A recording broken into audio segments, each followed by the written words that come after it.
You don't forget a question like that. Not when it's asked the way she asked it. Not when you're holding a paintbrush in one hand and your heartbeat in the other. I had just dipped the brush, just started on a new panel, when she walked up behind me and said it as casually as someone asking if you want more sugar in your coffee. Would you date someone my age? I'm 51, just like that. No warning, no context, no filter. Like she'd been holding it in her chest for too long and finally had to let it out even if it landed wrong. But it didn't land wrong. It landed real. It landed in the kind of silence you don't fill. The kind that makes you set the brush down and take a deeper breath than you meant to. She didn't wait for an answer. She just stood there, looking at the fence. It's like maybe it could answer for me. Before we jump back in, tell us where you're tuning in from, and if this story touches you. Make sure you're subscribed, because tomorrow I've saved something extra special for you. I arrived at her place just before 10 a.m., like I always did with weekend jobs.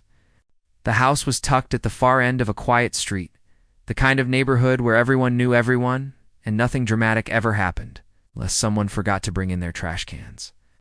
Her fence ran along the back of the property, long, weathered, and clearly neglected for years. The wood had grayed, cracked in some spots, bowed in others.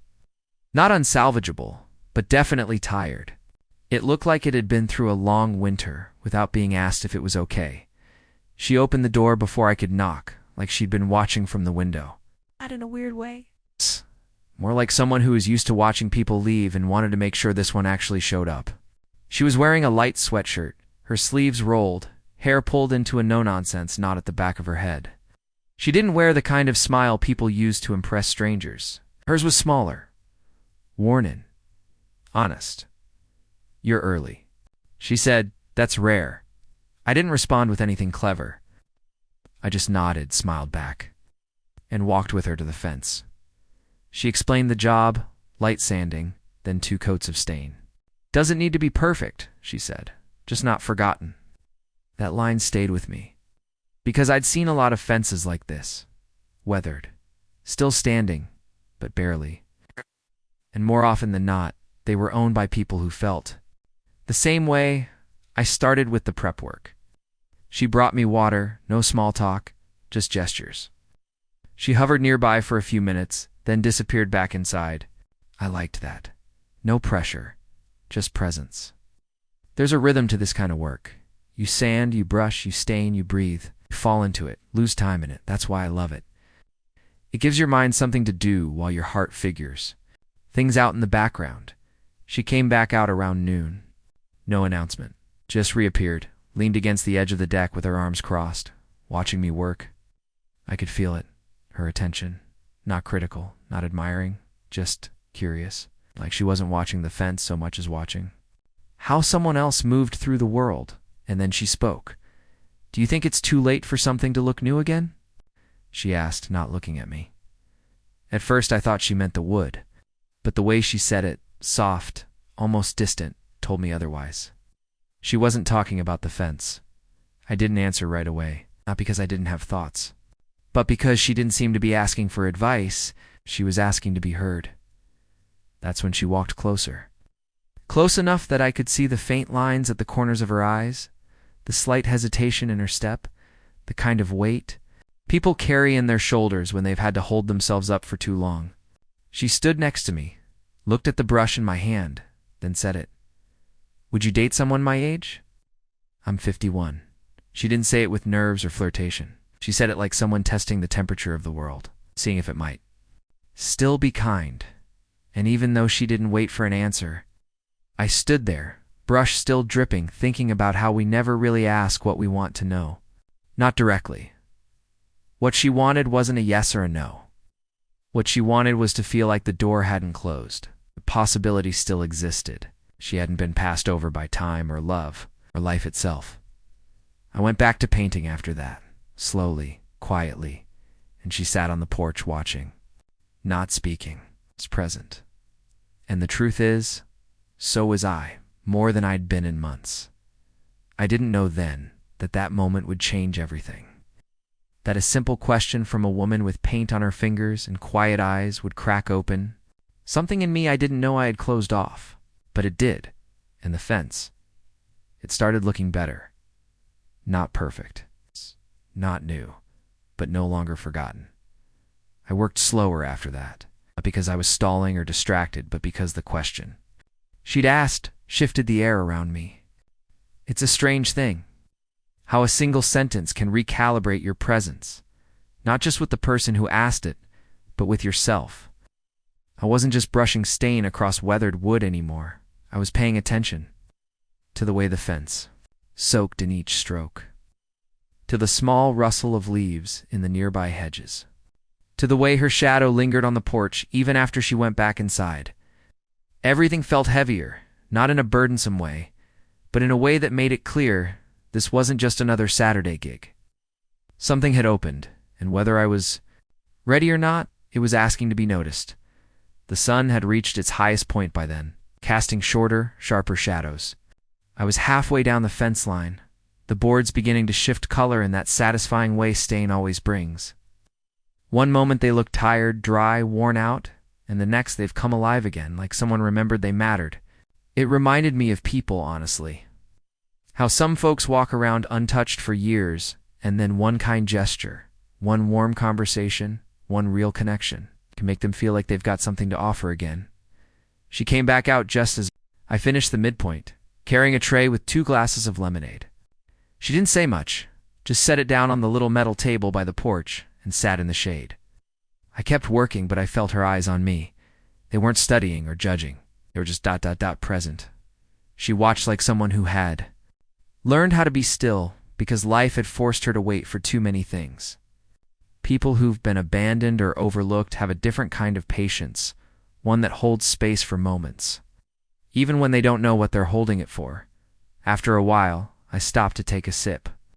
The lemonade was tart and fresh, with slices of lemon still floating at the top, like she cared more about taste than presentation. I liked that. I liked a lot of things I was starting to notice about her. The way she tucked her hair behind her ears without thinking. The way her eyes followed the breeze instead of the noise. The way she didn't apologize for being quiet. In a world obsessed with being seen, there was something magnetic about someone who didn't demand it. As I stood there, glass in hand, looking out at the half-finished fence, and the woman sitting just 10 feet away, but miles deeper than I could reach yet, I started to think about her question. Would I date someone her age? On the surface, sure, it was about numbers. About 51.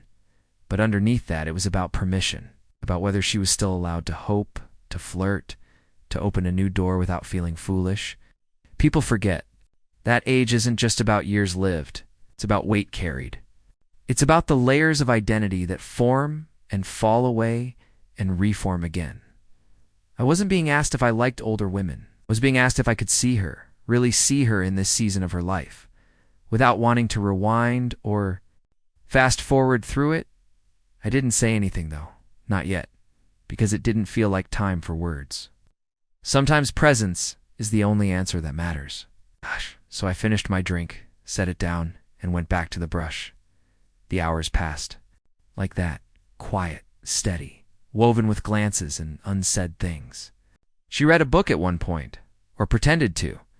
Her eyes moved across the page, but I could tell she was thinking more than she was absorbing. Maybe about her question, or maybe about whether I'd answer, maybe about what made her ask it in the first place. I finished the first coat just after 3.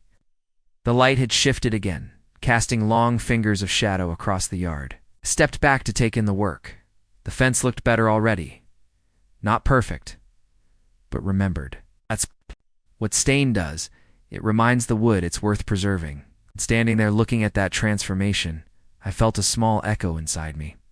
Like maybe the same thing was happening between us. Slowly, quietly, layer by layer, she stood up and stretched, then walked over, arms still crossed, eyes scanning the boards.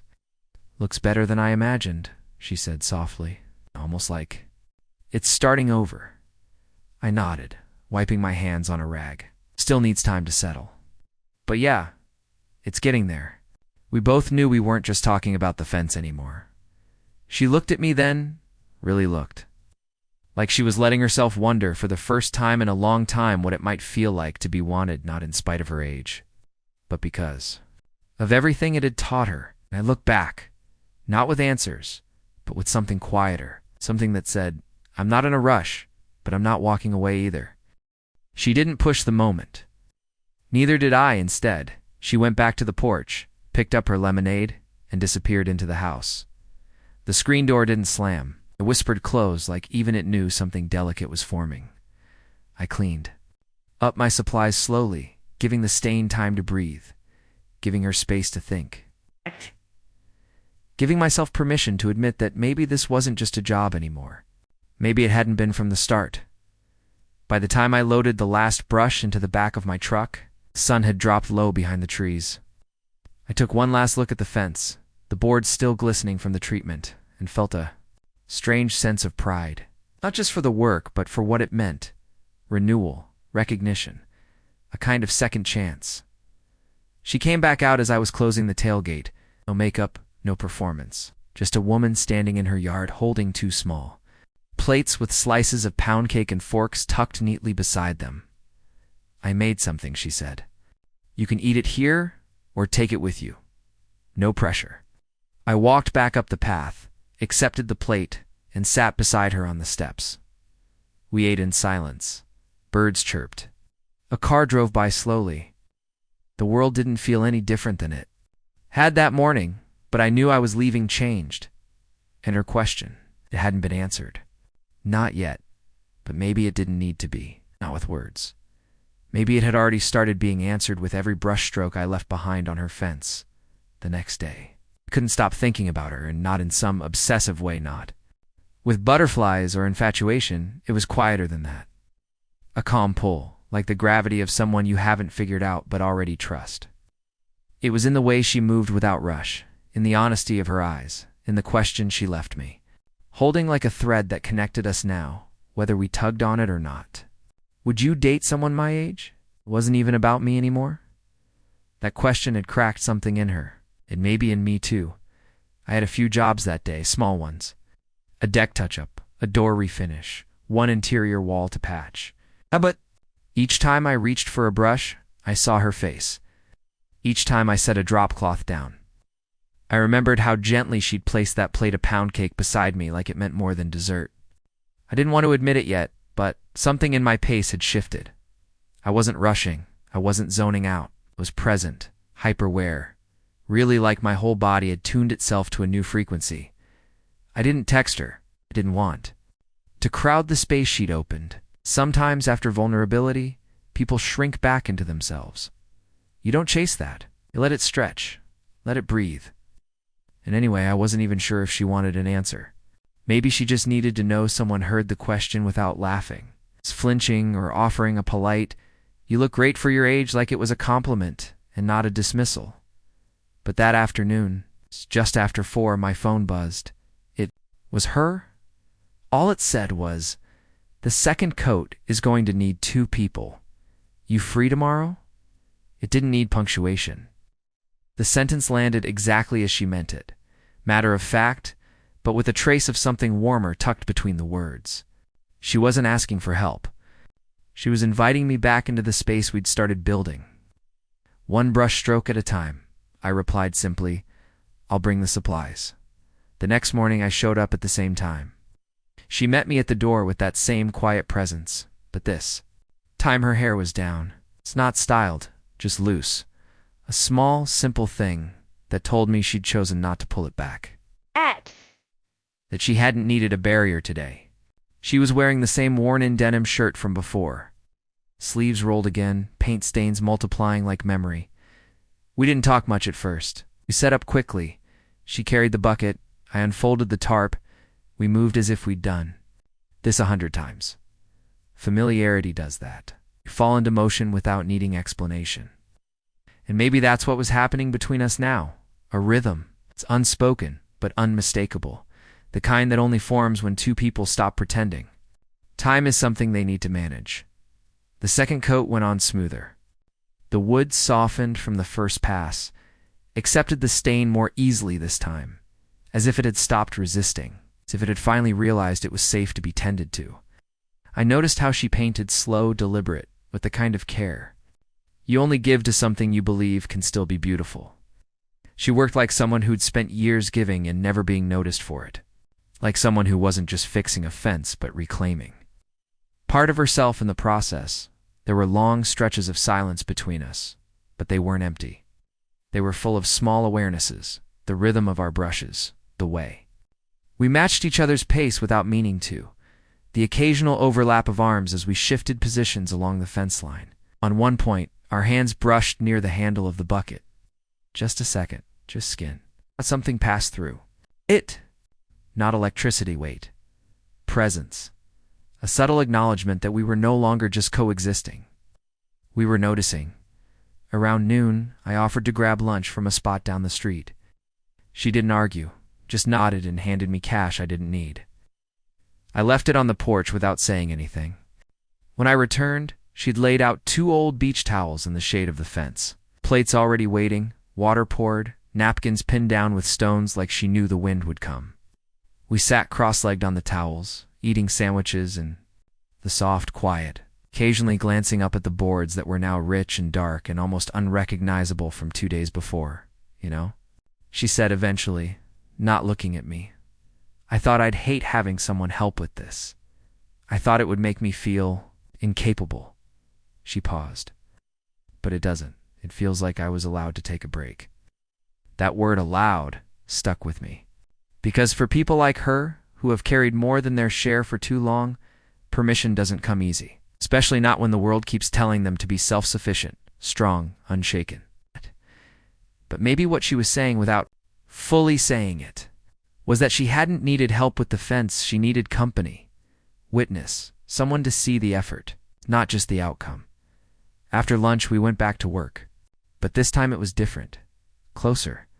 The spacing between us shrank, not physically, but energetically.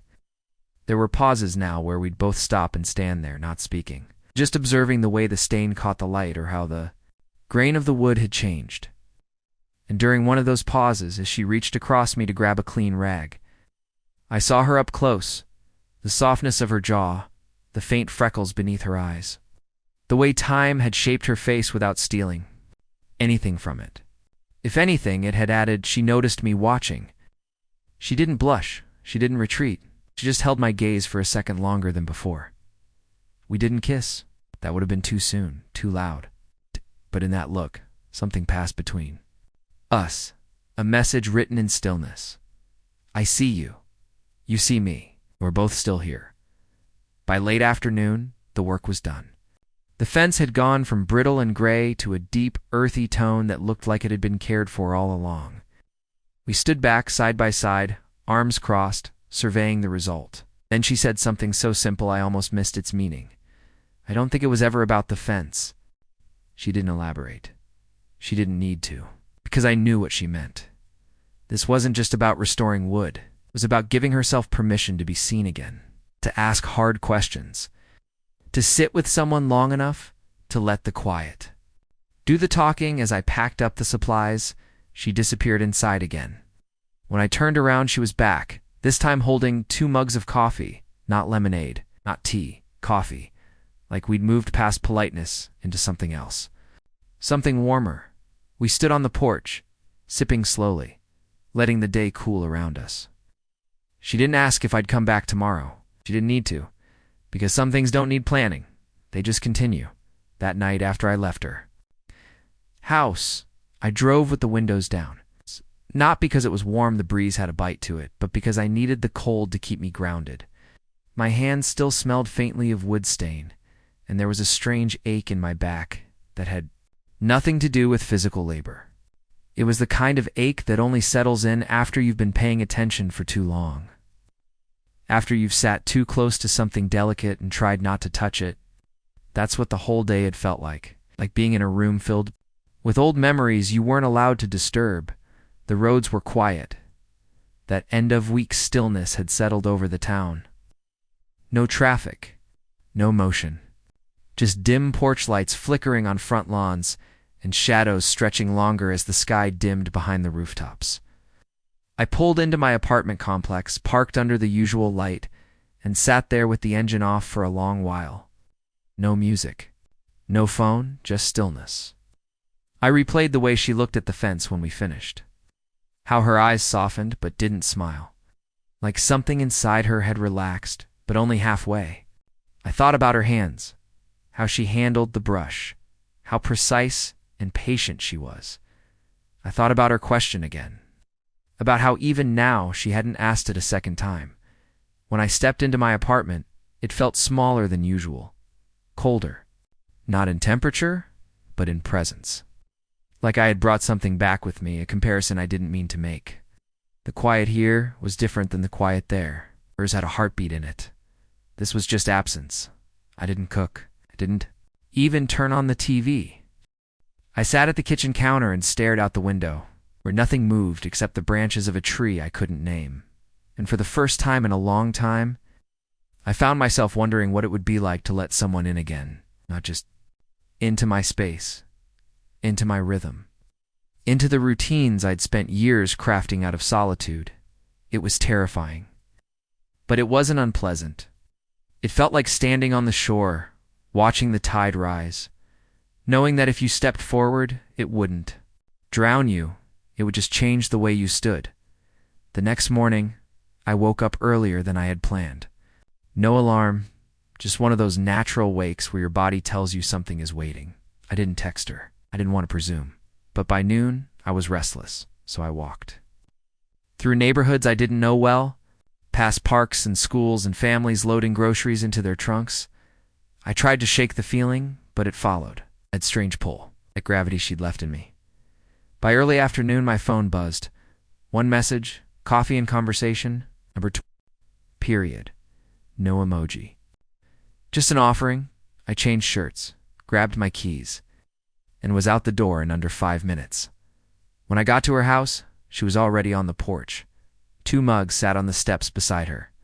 She wore a thick sweater and jeans, her feet bare, ankles crossed. She looked like a woman who'd just finished a thought and was ready for the next one. She didn't smile when I walked up, but her eyes lifted. That was enough. We didn't talk right away. We sat, sipped, let the breeze do the talking. Her yard looked different now somehow. Not because the fence was finished. It's because it had been seen, touched, restored. The energy had changed. So had ours. After a while, she said, "I've been divorced 7 years."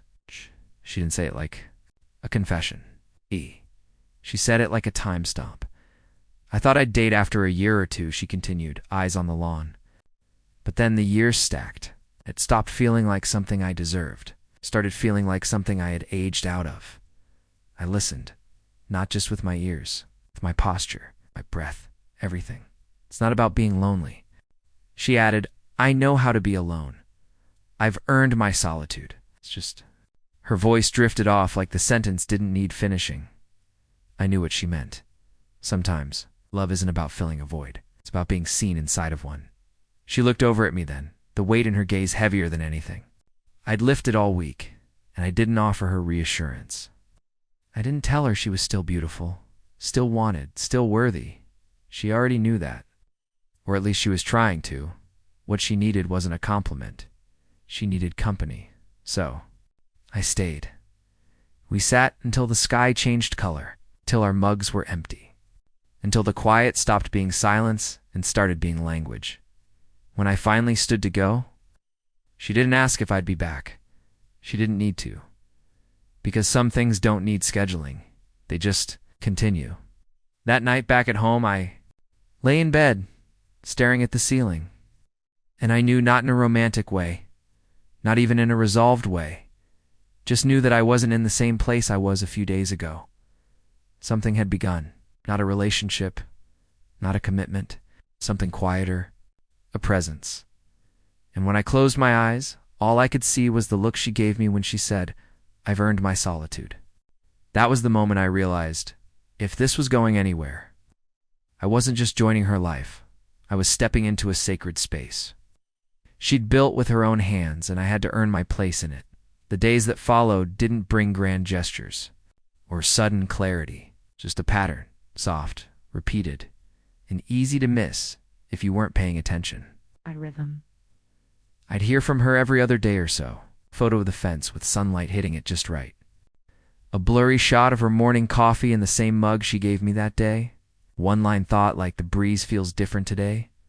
She never asked questions. She just left openings, like doorways I could choose to walk through. And I did. Every time, I wasn't used to that. Most of my life had been filled with people who demanded something up front. Definition, direction, reassurance. But she wasn't doing that. She wasn't tugging or waiting or planning. She was just ... available. And in a world where so much is wrapped in performance, her stillness started to feel revolutionary. By the end of that week, found myself looking for reasons to be in her neighborhood, dropping off hardware supplies I didn't urgently need, taking the long way home after a job across town just to drive past her street, not to spy, not to force anything, just to know she was close, to know that proximity could mean possibility again. And then one afternoon she called, not texted, called and said, "The back gate is sticking again. Think you've got 10 minutes to spare?" Of course I did. I'd have made an hour. When I arrived, she met me in the yard. No fence between us this time. No project to hide behind. Just the same calm face, the same grounded voice. We walked to the gate. I jiggled the latch, tightened a few screws, oiled the hinges. Easy fix. But we both knew that wasn't really why I was there. Afterwards, she offered me a drink. Not lemonade this time, not coffee either. Just cold water in tall glasses. We sat on her back steps, the late afternoon stretching long across the lawn, and watched the shadows crawl over the grass like they had somewhere to be. We talked softly, like we were still learning each other's cadences. She told me about her garden, how it used to be fuller, more colorful, how she let it fade over time. I told her about my first job as a painter, how I learned more from ruined brushes than any mentor. Nothing heavy, nothing pride, but still ... revealing. That's when I realized something. She wasn't trying to impress me. She was letting me witness her, piece by piece, memory by memory. Like she was laying bricks, not building a wall, but a path and waiting to see. If I'd keep walking, and I wanted to. God, I wanted to. Around the 45-minute mark of that visit, we hit a pause. Not a lull, not an awkward silence, but one of those full-bodied, shared breaths that needs no explanation. Which means it's time for a quick reminder. Preparing and narrating this story took us a lot of time, so if you're enjoying it, subscribe to our channel. It means a lot to us. But back to the story. She stood up eventually, brushing her hands on her jeans, and looked down at me like she was about to say something. But she didn't. She just smiled, almost shyly, and said, "I'm glad it was you who fixed it." I nodded and told her I'd always come back if it broke again. And when I said it, I didn't just mean the gate. Later that night, I sat on my apartment balcony with a beer and my journal. I hadn't written in months, maybe longer, but suddenly I had things to capture, not events, feelings, subtleties, the way her porch smelled like cedar in the afternoon sun, the faint creak in her voice when she talked about the past, the way she never rushed to fill a pause. I wrote a lot that night. Not about love. Not yet, but about return, because that's what she was becoming. A place I returned to emotionally, mentally, even physically, without being told, without being expected, without being needed, just ... wanted, and I think that's the rarest. Kind of magnetism. Not the love that says I need you, but the one that says I rest better near you. Over the weekend, I heard from her again, a short message. 4 words. "Do you like apples?" Laughed when I saw it. Replied with a simple, "Only in pies." She sent back a picture of her counter to Granny Smith's, a recipe card, and a rolling pin. The next day, I was in her kitchen, and I wasn't holding a paintbrush. She let me help, not because she needed it, but because she liked the company. We peeled, sliced, measured. She played jazz on a small speaker near the sink. I stood beside her and listened more than I spoke. She had a rhythm in the kitchen that matched her personality, confident but unhurried. She didn't multitask. She didn't apologize for messes. She just moved, fully present. When the pie went into the oven, I sat at the table, elbows resting on wood-worn soft from years of meals and memory. She asked me what I wanted out of the next 10 years. No pressure, just curiosity. I told her I wasn't sure, that lately certainty felt less important than presence. She nodded, said she understood, and somehow I believed her because she didn't. Follow up. She didn't demand clarity, just let the moment be. And that, more than anything, made me want to stay in it. The pie was good. Not perfect. A little runny in the center, crust darker on one side than the other. But we ate it like it was the best dessert either of us had tasted in years. Because it wasn't about the pie, it was about the time. And later as I walked to my truck, stomach full, hands sticky with cinnamon and butter, I turned to say goodbye, but she stopped me with just a look. That look, the one that says, not yet, but almost. And that was enough. By the next week, something between us had shifted, not in a dramatic or definable way, but like how the light changes in a room when a cloud passes. Everything is still there, but it feels different. She hadn't touched me. I hadn't touched her. But presence alone had started to feel physical. The quiet between us wasn't just quiet anymore. It was its own language, its own place. And even when I wasn't around her, I found myself reaching for it. A kind of emotional gravity had formed between us, pulling without pressure. The pie became the pretext. A slice was left for me in a container with my name scribbled on the lid, waiting on her porch the next day when I passed by after a long job. She wasn't home, or maybe she was, and chose not to come to the door. Either way, the gesture felt louder than a conversation.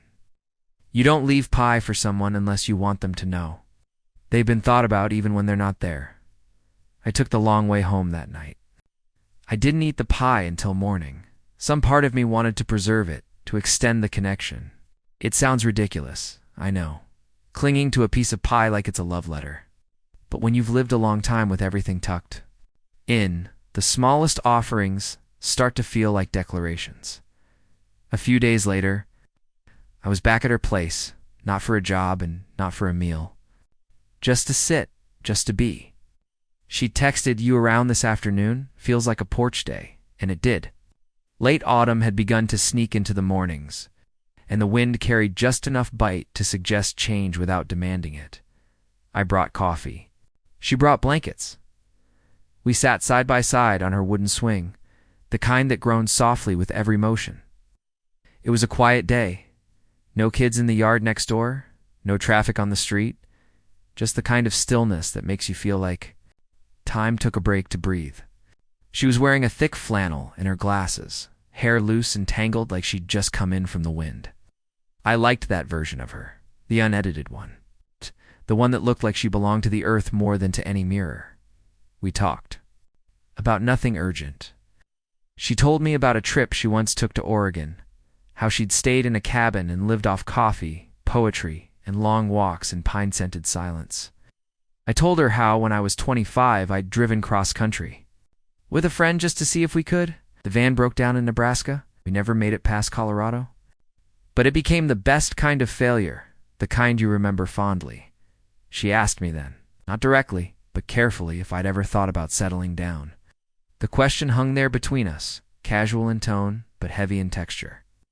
I didn't rush to answer. Not because I didn't have thoughts, but because with her, I'd learned to respect silence more than noise.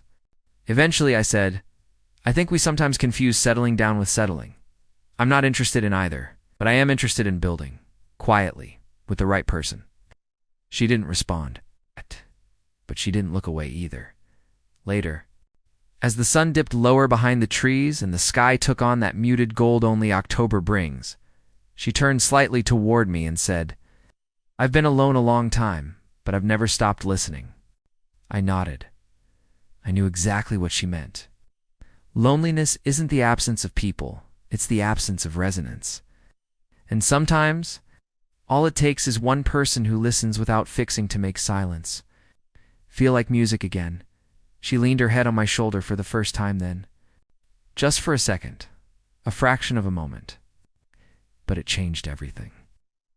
Not because it was bold, it wasn't. It was gentle, almost unsure. But in that single motion, she gave me access to something she hadn't before. Not her body, her ease, her permission. We didn't talk after that. We just sat watching the trees sway. The porch swing creaked every now and then, as if marking time for us. I remember thinking that if love had a sound, it might be this, to people breathing in sync under a sky. It didn't need to be filled with words. When the sun finally dropped below the rooftops and the air was cooled enough to raise goosebumps, we stood together, neither of us saying it was time. It just was. She walked me to my truck like she always did. No hug, no promises. Just a soft "see you soon," and then the sound of the screen door closing gently behind her. That night, I didn't sleep easily. Not from worry, but from the kind of awareness that fills your chest when something has shifted, but you don't know what to do with it yet. I sat on the edge of my bed and stared at the floor, hands clasped between my knees, letting the silence wash over me. I wasn't thinking about labels or next steps. I wasn't even thinking about her in the romantic sense. I was thinking about the weight of presence, how she carried herself, how she never asked me for anything, but still gave so much. The next morning, I found myself in her neighborhood again. I wasn't scheduled to be. My route had changed, a last-minute request. A strange coincidence, or maybe not. Maybe life has its own quiet way of nudging us where we need to be. I thought about stopping by, but didn't. I left a note instead, folded, placed on her porch swing. Held down with a smooth stone from my truck. It didn't say much, just this. The fence wasn't the only thing that needed a second coat. Sometimes people do too. I don't know what she thought when she found it, but I know she kept it. The next time I saw her, something had changed. Not in her voice or posture, those were still steady and familiar, but in the air between us. Like my note had hung there longer than it should have, rippling through her stillness in ways I hadn't anticipated. I didn't know if she'd read it right away or let it sit for a while, waiting for the right emotional moment to unfold it. But I knew she'd read it carefully.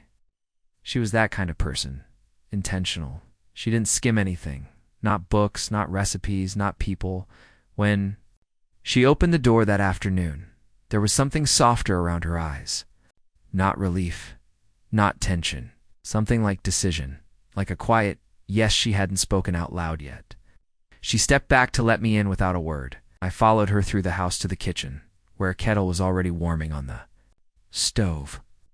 The scent of cinnamon lingered in the air, subtle and familiar, and there were 2 mugs sitting out, already waiting. Side by side, we didn't address the note. We didn't need to. She handed me a mug and walked toward the back door, sliding it open with the ease of routine. I followed her onto the porch where the swing still held the faint impression of my folded paper and the stone that had anchored.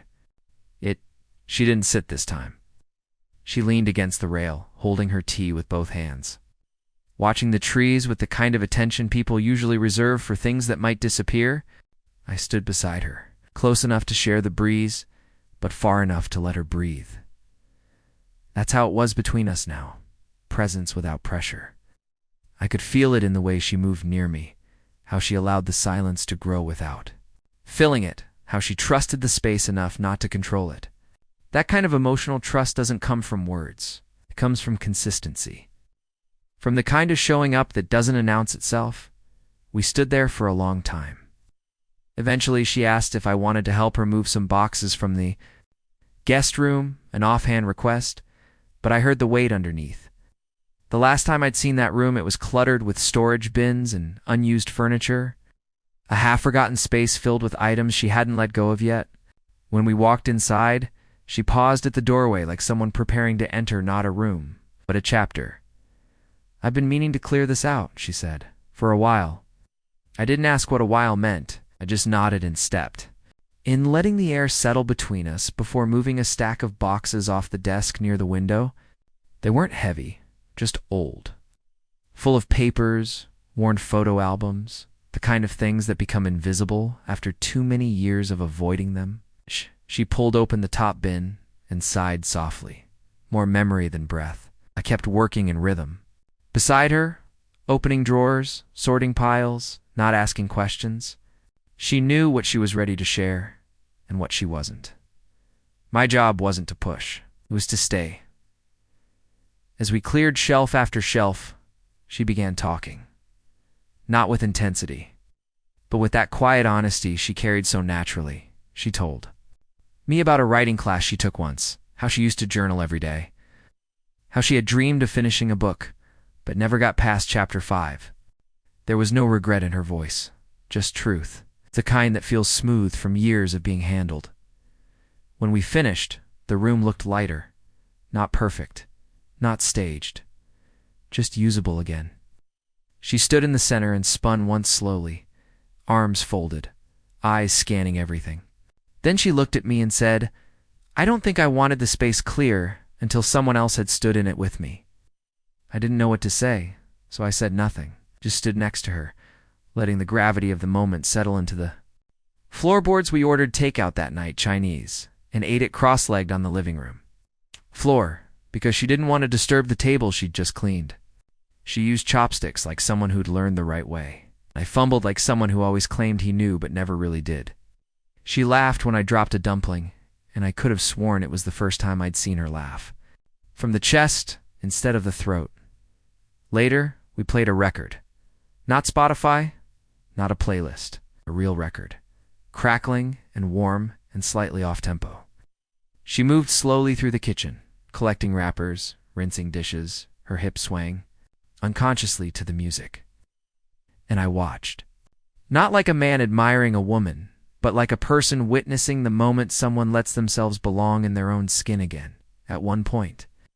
She turned, caught me watching, and didn't look away. She held the stare, let it stretch.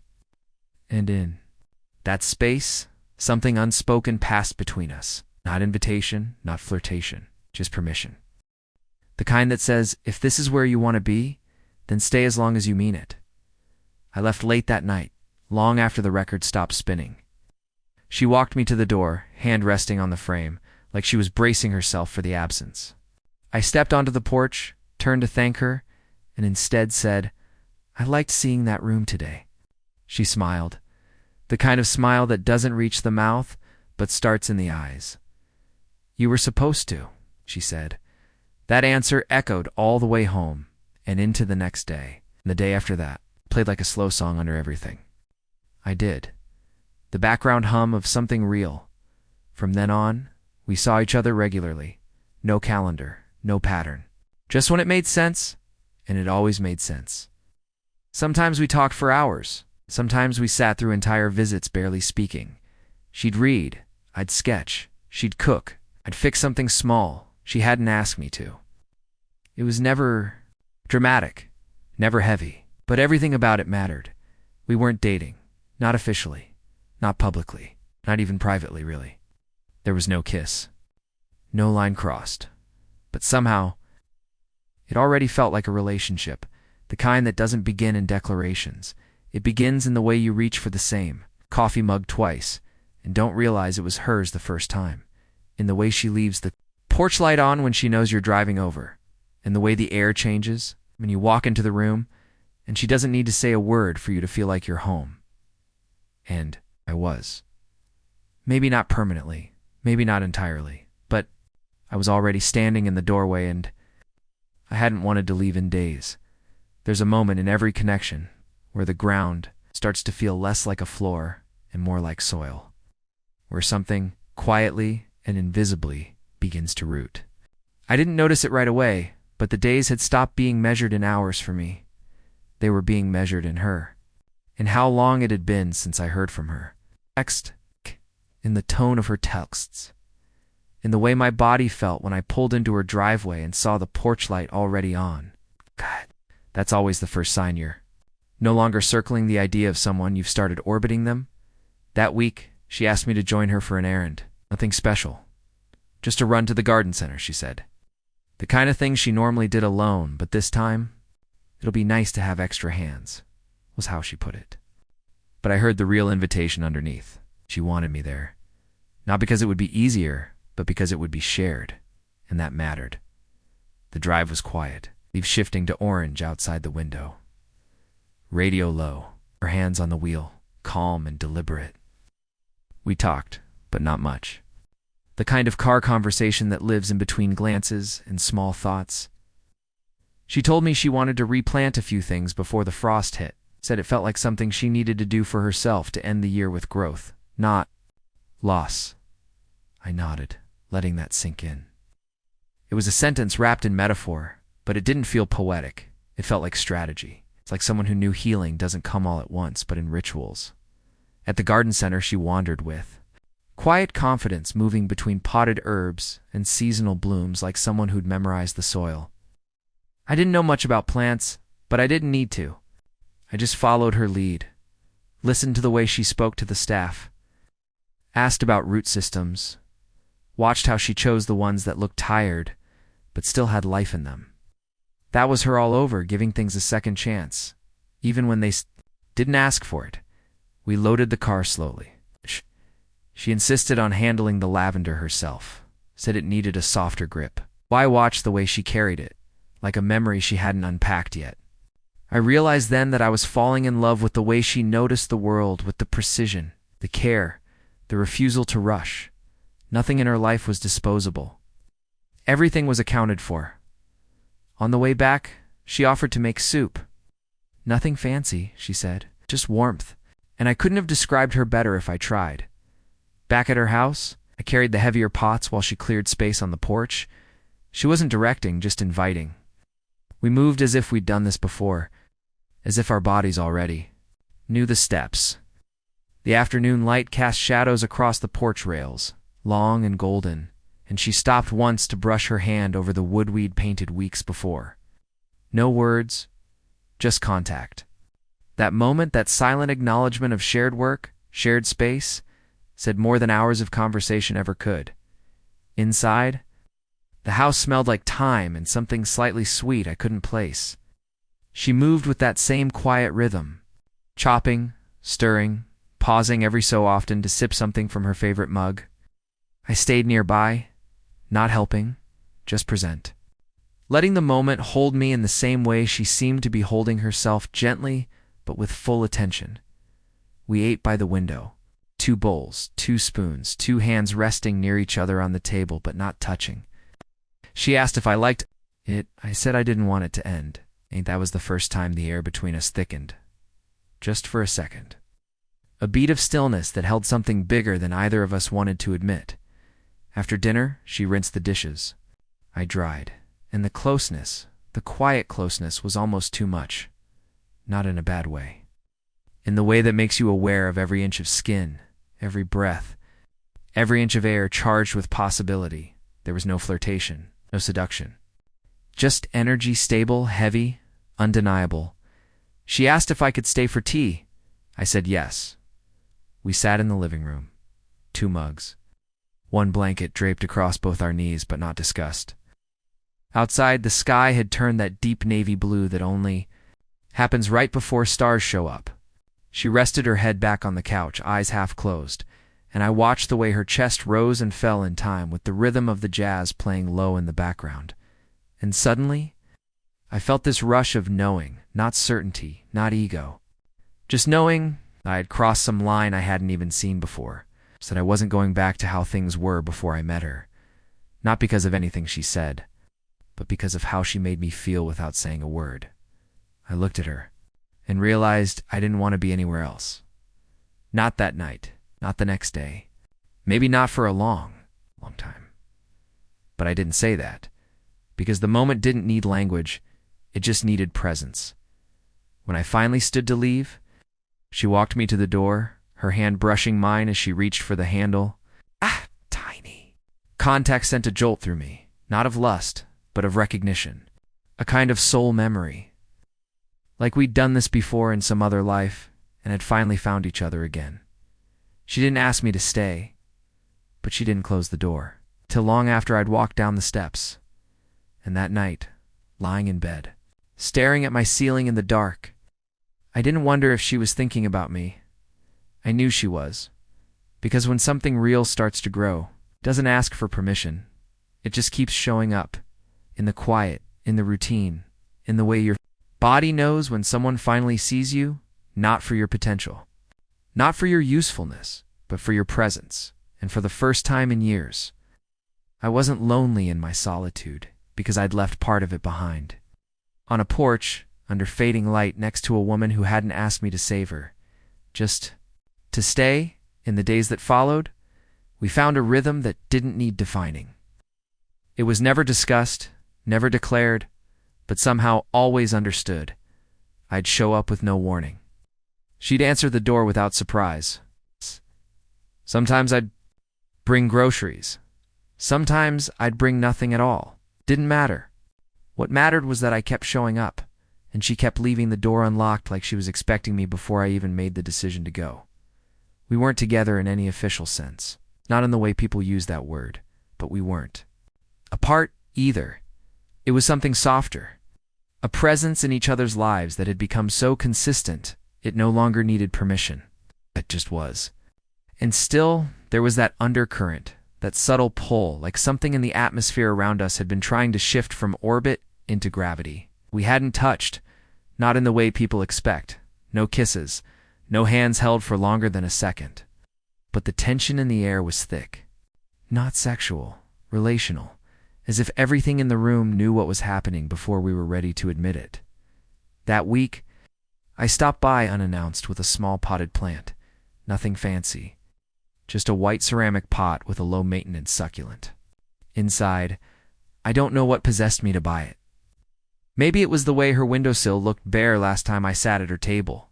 Maybe it was because I'd started thinking about how things looked when I wasn't there. I didn't say anything when I handed it to her, just placed it on the counter while she prepped vegetables. She looked at it for a long moment, then gave the smallest nod I'd ever seen. That was it. That was the whole exchange. And yet it felt like a confession.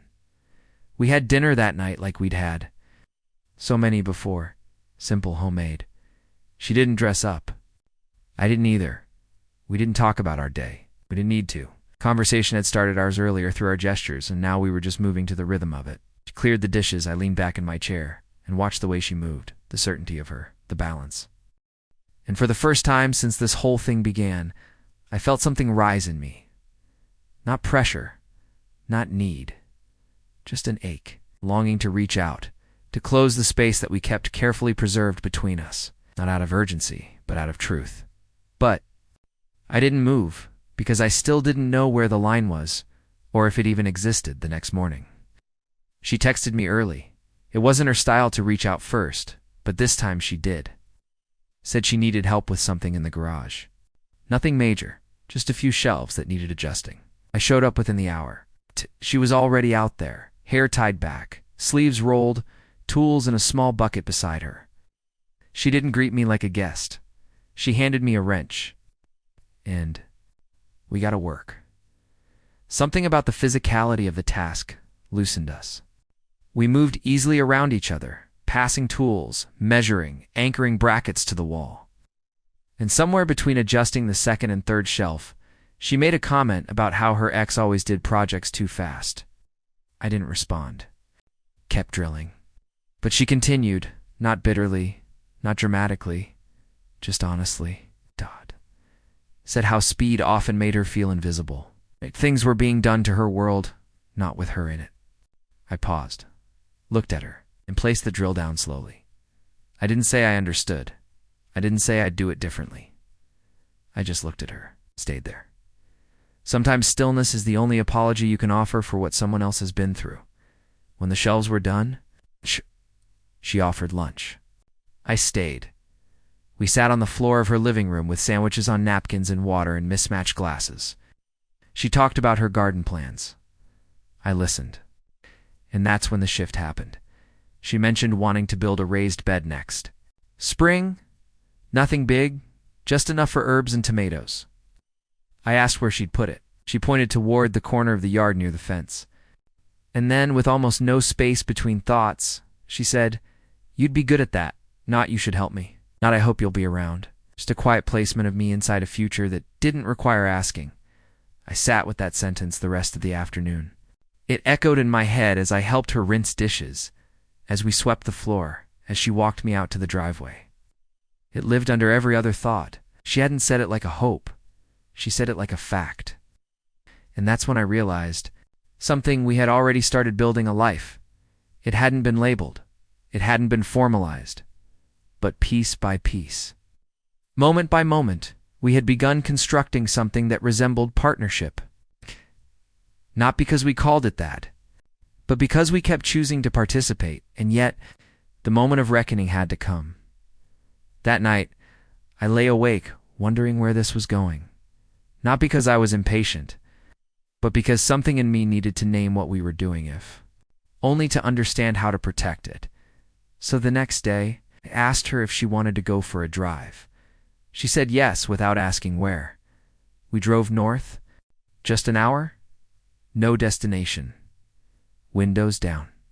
Light conversation, I told her about a trail I used to hike. She told me about a dream she had once where she forgot how to speak but no one noticed. We stopped at a gas station, grabbed coffee, and sat on the hood of my truck, watching the wind move through the tall grass across the road. And then, without looking at me, she said, "Do you think we're pretending not to know what this is?" I didn't respond right away, because the truth was, I did know. We both did. And the minute she said it out loud, everything shifted. Not because it was a confession, but because it was a confirmation. That whatever this thing was, this connection, this constant returning, it had outgrown the fence, the porch, the unspoken rituals. It had become undeniable, and now it wanted to be seen. The silence after she asked the question wasn't awkward. It was something deeper. It was the kind of silence that comes when two people finally reach the point where pretending is no longer a kindness, but a barrier. She didn't look at me when she said it, and I didn't look at her when I took the first breath afterward. We just stayed there, staring at the grass, bending under the wind, the sky beginning to dim into late afternoon gold, and let the space between us stretch wide enough to hold the truth. Because she was right. We weren't pretending not to know what this was. We were just afraid to let it be what it already was. And that's the thing about connections that form. Slowly, they don't have starting lines. They don't announce themselves with fireworks or milestones. They build like weather, gradually, persistently, until one day you're caught in it and have to admit you've been soaked for miles. That's where we were. We were drenched in something real, and neither of us had said the word for it yet. I finally answered. Not with some poetic response, but with the simplest truth I had. I think I've known for a while. I just didn't want to risk changing. The way you looked at me, that was it. And it landed. Because she still didn't look away. She didn't recoil. She didn't shift in discomfort. She just nodded, like she'd been waiting for permission to feel it fully. We didn't touch. Nod. Then there was no kiss. There's no dramatic swelling of background music. Just the quiet tension of two people sitting on a truck hood with a cup of bad coffee and a shared realization that the lines between them weren't lines anymore. They were threads, and they were getting tighter. On the drive back, she rolled, the window down. Let her hand ride the wind. She said nothing. And neither did I, because now that the truth had been acknowledged, there was no need to fill the air with anything else. We weren't backpedaling. We weren't rushing. We were just letting it settle. By the time we reached her house, the porch light was already on the same light that had guided me in so many times before. But this time it felt different. This time I wasn't just a visitor. I was someone whose presence had been chosen. She didn't invite me in. She didn't need to. The invitation was already in the way she lingered on the porch step, in the way her shoulder brushed mine as we stood there in that soft evening hush, in the way her breath stayed close enough to warm the space between us.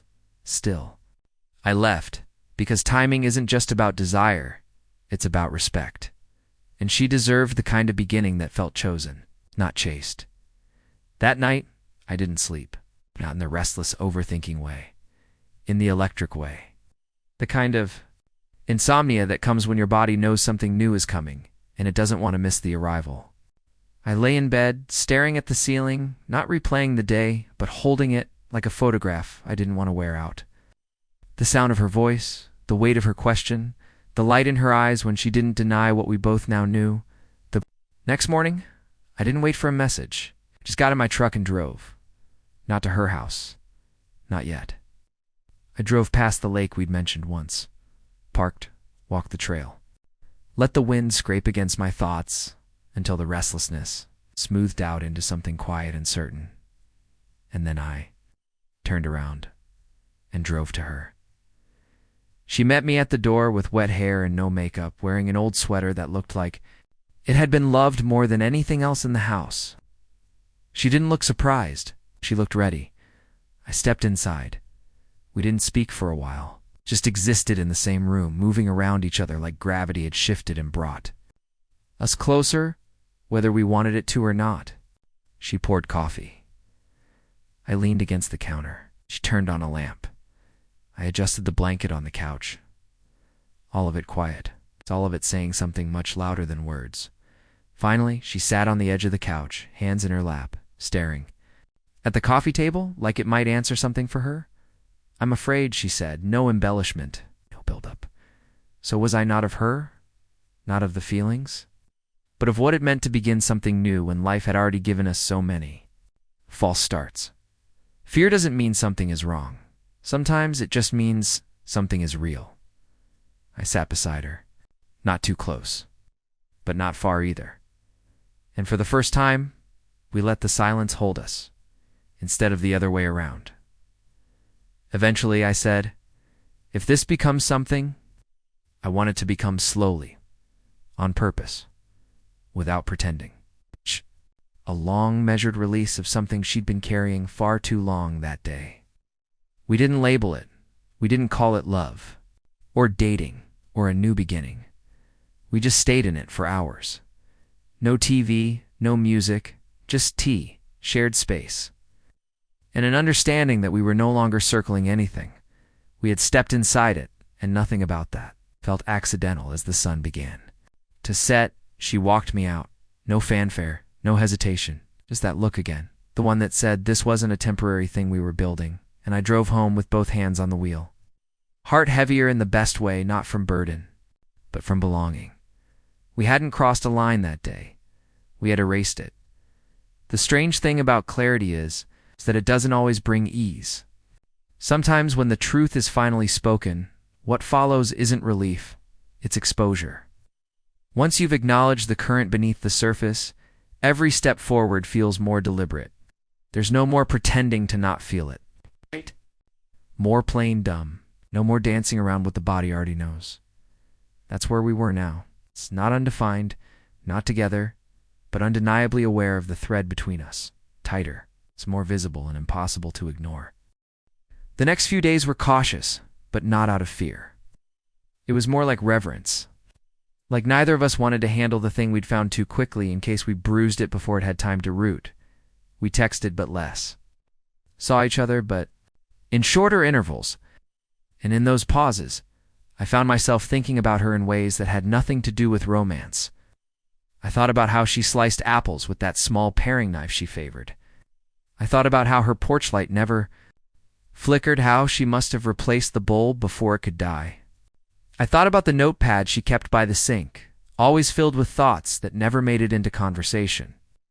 It wasn't longing I was feeling, it was attention. She had settled into my mental landscape, not like a thunderstorm, but like the weather, permanent, shifting, always present. On Thursday, I found myself in a bookstore. I wasn't looking for anything, just walking, browsing, letting the smell of paper and ink fill that familiar part of me that had always found comfort. In the written word, past a display of poetry, and without thinking, picked up a small volume bound in soft cream-colored paper. Inside, a single line caught my eye. Not all love declares itself in volume. Some enters the room so quietly, the silence turns toward it. I bought the book. Not for me. For her, because it felt like it was already hers before I turned. The first page. That evening, I dropped it off on her porch without a note. No knock. No text. Just the book. Face down, spine resting against her door frame like a whisper. She didn't mention it right away. Not that day. Not the next. And I didn't need her to because I knew she'd read it. I know she'd find that line and sit with it. I knew she'd feel seen, and that was enough. 2 days later, she invited me over for a slow Saturday morning, not a task, not a project, "Just coffee and eggs," she said. "Something ordinary." I arrived with no expectations. She answered the door in a robe, hair damp, barefoot, the kind of comfort you don't show unless trust is already in the room. She didn't greet me with a smile. She didn't need to. Her posture was enough. The way her shoulders dropped when she saw me. The way her breath slowed like she'd just opened a window and let fresh air in. We ate at the kitchen counter. She made eggs, toast, black coffee, nothing fancy. But it felt like a meal that had been waiting. Talked about everything except us. About a podcast she'd been listening to. About how she once met a famous author in an airport and said nothing. About how the neighbor's dog always barked at 6:30 on the dot. Every detail mattered. Not because of the content, but because of the cadence. We were easing back in, redefining normal. Letting the new emotional architecture settle into place. After breakfast, we migrated to the couch. She pulled her legs up under her and sipped the last of her coffee while I stared out the window. And in that stillness, I realized I wasn't waiting for a signal anymore. I wasn't waiting for her to move closer or for the moment to become something more. I was already in it. Fully, completely. This was intimacy. It's the kind that doesn't ask for attention but earns it. By simply being consistent, she reached for a blanket at one point and tossed the other half across my lap. It was instinctual, natural, no hesitation, no glance. Just the kind of motion that says, "I know you're staying, so get comfortable." And we sat like that, cocooned in silence and shared warmth, till the afternoon light shifted and the room turned gold again. Later, she asked if I wanted to go for a walk. I said yes. Of course I said yes. We strolled through the neighborhood, not arm in arm, not hand in hand, but close enough that our shadows overlapped. She pointed out houses she liked, front porches with rocking chairs, gardens with too many, gnomes. She spoke about things in future tense. I'd paint that door blue. I'd put wildflowers along the fence. I'd sit out here every morning. I didn't say it, but every time she said I heard we. Back. At the house, she lingered on the porch. I stood beside her, the sun dipping behind rooftops. And for a moment, the world went quiet again. The kind of quiet that invites something to happen. But again, it didn't move. And I realized that was the whole point. We weren't afraid of starting. We were honoring the way we began. Deliberately, gently. Like people who understood that the best things are rarely rushed. That night, she texted me one sentence. Just this. The line you left me is still echoing. She didn't need to clarify. I knew which one, and I replied with the only thing that made sense. Me too. There's a silence that happens after emotional honesty, and it's not emptiness. It's integration. A kind of settling. That's what the days felt like after that. Last message. The line she remembered. The echo she confessed. The quiet agreement we'd both admitted to carrying. It wasn't that anything changed visibly. The furniture stayed where it was. The porch light clicked on at the same time. The rhythm of her text still arrived with no urgency. But something had tilted internally. We were walking across a floor we had both finally stopped pretending was solid. Now we were learning to move through it differently, slower, steadier, but with both feet on the ground. The next time I saw her was a Wednesday evening. She had just gotten home from a bookstore, a tote bag slung over her shoulder, and a wind-chilled flush across her cheeks. She smiled not wide but warm, the way someone does when their day was just tolerable.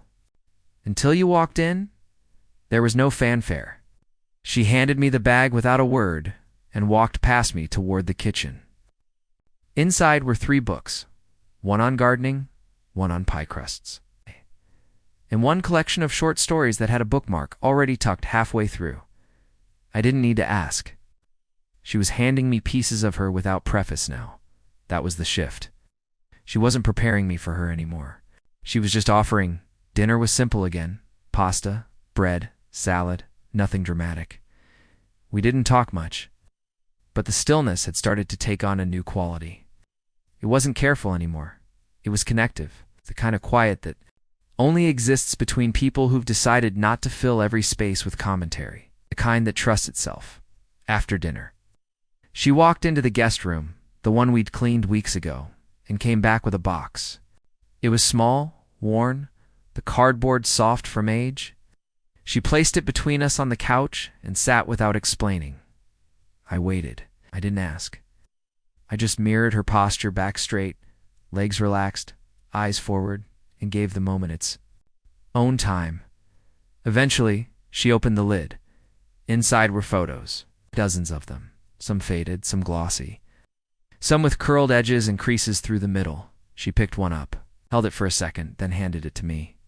It was her, younger, maybe in her late 20s, standing in a field, laughing so hard her eyes were closed.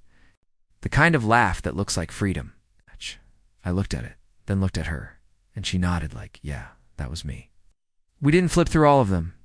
She didn't narrate a timeline. There was no, this was my husband, or that's.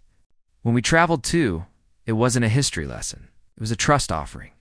A quiet placing of past into present, not for judgment or explanation, but for awareness, for intimacy. Because how do you build something new if you can't show the walls that were there before?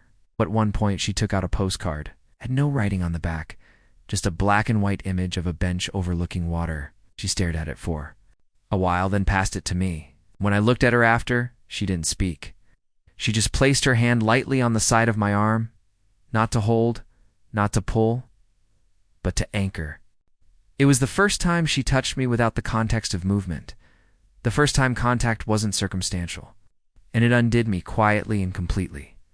That touch, soft, steady, lingering, said everything we hadn't yet put into words. It said, I'm letting you see all of it, the history, pause, the attempt, the ache, the hope, and I let it stay. I didn't lean into it. I didn't move away. I just held still, because sometimes being still is the most honest response a person can give. We didn't kiss that night. We didn't even get close. But when I left, she hugged me. The first real one. Arms around, shoulders, bodies, close, breath. Shared dot, and when we pulled apart. Her eyes didn't look away. They looked through. That's when I knew we weren't stepping toward each other anymore. We were already inside. The next day, I woke up different. Not euphoric, not lovesick, just aware. Like my body had calibrated itself around the idea of her. Like her presence was now part of my interior rhythm. I didn't reach for my phone first thing. I didn't plan the day around seeing her. I just moved through the morning with the certainty that I would. Whether today or tomorrow or the day after, that wasn't the point anymore. The point was that the door between us wasn't just open. It was hingeless. That weekend, she asked me to come by and help her rearrange the living room. Said she wanted to shift the furniture for winter. Better light, easier warmth. I arrived with sleeves rolled and no questions asked. We moved the couch to the opposite wall, angled the chairs toward the window, changed out the summer curtains for heavier linen ones, and the whole time, she hummed. A quiet melody, not a song I recognized, just a pattern of sound that kept tempo with her breath. It was beautiful. At one point, I stood behind her while she adjusted a frame on the wall, and I didn't think. I just reached forward gently and rested my hand against the small of her back. Just for a moment, just enough to feel the softness of the fabric and the steadiness of her. She didn't startle. She didn't freeze. She just exhaled. That long, full-body kind of breath that says, this is okay. We stayed like that for longer than we probably meant to. Not touching more. Not saying a word. No. Just sharing space, with no need to fill it. And later, as we sat on the floor, surrounded by cushions and blankets, and the kind of good tired that comes from effort shared, she leaned against me. Fully head. On shoulder, knees drawn in, a full surrender of weight and wariness. No words, just her. Choosing to rest against me in the middle of her own home. As if I belonged there, not just in motion, but in stillness. And I did. I belonged there because she had let me in, not all at once, but inch by inch. And now, there was nowhere else I wanted to be. The days that followed moved differently, slower. Yes, but not in the way people usually mean. It wasn't about time stretching, it was about depth. Every hour carried more weight.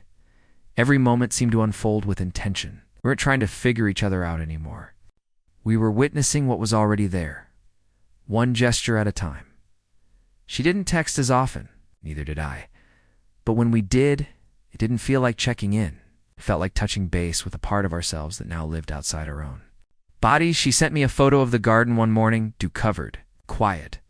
The sun just beginning to push through the clouds. No caption, no context. I stared at it for 5 minutes before realizing I was smiling. It's not because of the beauty, but because I knew she was standing just out of frame, barefoot probably, holding her mug with 2 hands, breathing in the day, like it was a promise. That same afternoon, I dropped by without warning. She was already on the porch like she knew. The door was open behind her, soft music playing, something instrumental, something unintrusive. She didn't rise to greet me. She just shifted her body slightly to the side, making space for me on the bench, and I sat. No words, just presence. And it was enough.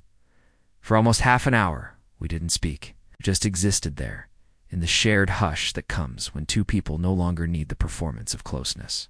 And then, without looking at me, she reached over and rested her hand on mine. No squeeze, no gesture, just contact. Like she'd reached for a familiar object she'd left on a shelf and was glad to find it still where she remembered. I turned, my hand over slowly, letting her fingers slip into mine, not claiming her, not pulling her close, just matching her trust with my own. That was our first real act of intimacy.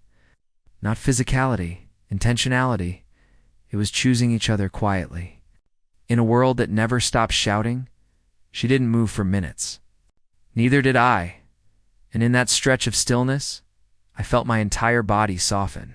There's something sacred about being held without being possessed. It's rare. It's real. And in that moment I knew I wasn't just falling for her. I was accepting. That I already had. The days blurred gently after that. We weren't rushing. We weren't mapping anything out. But something had shifted in the gravity between us. Her movements grew slower when I was near, more fluid. Mine became more deliberate, more grounded. We cooked together twice. The first time, she'd let me lead. The second, she directed me with such calm confidence that I realized how much space I'd been given before without even asking for it. On a rainy Thursday, she invited me over for soup and silence. That's how she worded it. Soup and silence. And I knew exactly what she meant. There was no expectation for entertainment. No pressure for conversation, just companionship, without performance. The rain tapped softly on the windows while we moved around her kitchen like we were tracing familiar choreography. She sautéed onions. I tore bread. We both poured wine, but neither of us finished the glass. It wasn't about consumption. It was about marking the moment, about ritual, about the soft, deliberate unfolding of 2 people stepping further into something that didn't have a name yet, but already had a heartbeat. Later that night, I stood by the window, watching water streak down the glass. Her hand brushed mine again, and I turned toward her without thinking. Not with force, just attention. She leaned into me slowly, the side of her body pressing lightly against mine. It wasn't a kiss. It wasn't a declaration. But it was permission. Permission to feel what we were both already carrying. And for the first time, I let my arm wrap around her, not to hold her close, but to say, I'm here. I've got this. You don't have to keep holding yourself alone. She stayed like that. For a long time, neither of us moved. And eventually, when she did pull away, she didn't step back. She just looked at me with the kind of gaze that says everything a sentence never could. I didn't respond. I didn't need to, because that night wasn't about action. It was about acknowledgement. We didn't spend the night together, not yet. But I left her house feeling like I had, because sometimes intimacy isn't found in closeness. It's found in consent. And every time we showed up for each other, we were saying yes again to the timing, to the rhythm, to the quiet build. Next morning, she texted only 3 words. Still feels safe. That was it. And it hit me harder than any "I love you" ever had. Because it told me that what we were building wasn't just connection. It was sanctuary that day. I walked through my normal life with a softness I hadn't known I was capable of. People noticed. It's my clients, my friends, even the barista at the coffee shop said I seemed lighter. I didn't explain. I just nodded. Because how do you articulate that you found someone whose presence calms the storm inside you just by being? That evening, we didn't see each other. We didn't speak. And yet, I went to bed feeling more connected than I ever had with someone who texted me 100 times a day. Because real closeness isn't about frequency. It's about felt presence. And she was with me everywhere. Even in the silence. Even in the absence. Especially in the pause. There was a weightlessness to us now. The kind that comes when two people finally stop holding back their yes. It wasn't loud. It wasn't sudden, but it was complete. We moved through each other's space with a kind of grace that doesn't come from passion or longing. It comes from clarity. There was no more wondering what we were doing. There was only the quiet acknowledgement that whatever it was, it had outgrown language. We didn't call it anything. Didn't name what was between us. But it was there. Solid, soft, real. The following Sunday, she asked if I'd help her with the attic. It was a task she'd been putting off for years. One of those spaces full of boxes and forgotten seasons. When I arrived, she was already in motion, sleeves rolled, hair tied back, eyes steady. She smiled when she saw me, and that was it. That was the entire welcome. I followed her up the narrow steps, the air thinning slightly as we climbed into the warm quiet of stored memories. Dust hung in the light like suspended time. We didn't talk much at first. She opened boxes slowly. Methodically, one was full of old winter coats, another loose picture frames. One was filled with blankets, thick woven, the kind that looked like they'd absorbed stories. As we worked, the sun filtered through the small attic window, cutting diagonal lines across the floorboards. I watched her fingers trail across. A stack of books, her thumb pausing on the edge of one before flipping it open. She smiled at a page, closed it, and set it aside. Then she opened a box that gave her pause. She didn't say anything, but her breath hitched, just slightly. Inside were letters, dozens, tied with string worn at the corners. She didn't open them, just stared for a moment like she was greeting old ghosts. I didn't ask. I didn't lean closer. I just kept my hands moving, stacking nearby boxes, clearing space. She sat down for a while after that, legs folded beneath her, letters resting in her lap, unmoving. Tom. And I gave her the room to be still. Eventually, she stood, took one long breath, and said, "Okay." That was all. We kept going. When we finished, we stood side by side, looking at the cleared space like we had just returned from somewhere we hadn't realized we'd been. She turned to me, hand brushing lightly against mine, and said she was going to shower. I nodded. I said I'd wait downstairs. She took her time, and I was glad for that, because it gave me a moment to just sit in her living room and breathe. Everything smelled like her eucalyptus, cedar. Something warm beneath it all that I could never name but always felt wrapped inside. Her space didn't feel curated. It felt lived in. The blanket half folded on the armchair, the coffee cup, ring on the bookshelf, the record player in the corner with a stack of sleeves leaning lazily against it. This wasn't a house designed to impress. It was a home, a place where someone had built peace from the inside out. When she came downstairs, she was in soft clothes, not sleepwear, not going out wear, just comfort. A linen top, bare feet, damp hair pulled back loosely. She looked like someone returning from a long journey, lighter but tender. She asked if I wanted tea. I said yes. We moved through the kitchen without needing instructions. She filled the kettle. I found mugs, and as the water heated, she leaned against the counter, eyes searching, but not in the way that asked questions. She was scanning for steadiness, and when she found it in my face, her shoulders lowered. That subtle release of tension that you only ever give to someone you trust. We drank our tea on the couch, lights dimmed, the last bits of sunlight dragging long golden streaks across the rug. She tucked her legs beneath her and wrapped the blanket around both of us without asking. I let my arm fall behind her naturally, the side of her body easing into mine like it had done it 100 times before. And then Slowly, so slowly it was barely movement, her hand found its way to my chest. Resting there, open, grounded, I didn't move, didn't speak. Because this wasn't a moment to interrupt. It was one to enter. We sat like that until the sun disappeared and the room turned lavender. The music playing from her speaker dipped low into something that sounded like memory. And in that twilight, something shifted, not dramatically, not with heat or urgency, but with certainty. She tilted her head slightly, her eyes meeting mine, and for the first time in this entire slow burn of a connection, we let ourselves look, not glance, not flicker. We looked, and in that space, the air between us changed. Not heavy, not charged, just clear. And I leaned in, not because I wanted to, because I had been invited, and she met me halfway. The kiss wasn't rushed. It wasn't urgent. It was steady, patient, like two people meeting at the center of something they had both been slowly walking toward, with their hands open and their eyes wide. Her lips were warm, familiar, not because we'd done this before, but because we'd been here before in our words, our silences, our shared meals and long drives and porch sits and unspoken yeses. This was just the physical arrival of what had already been said 1,000 different ways. When we pulled back, there was no question on her face, no fear. No. What does this mean? Just peace. Soft, certain peace. The kind that doesn't ask for definitions. The kind that just lets. We didn't take it further. We didn't move fast. We just curled into each other, bodies soft and open, breath sinking naturally, and in that quiet, realized something.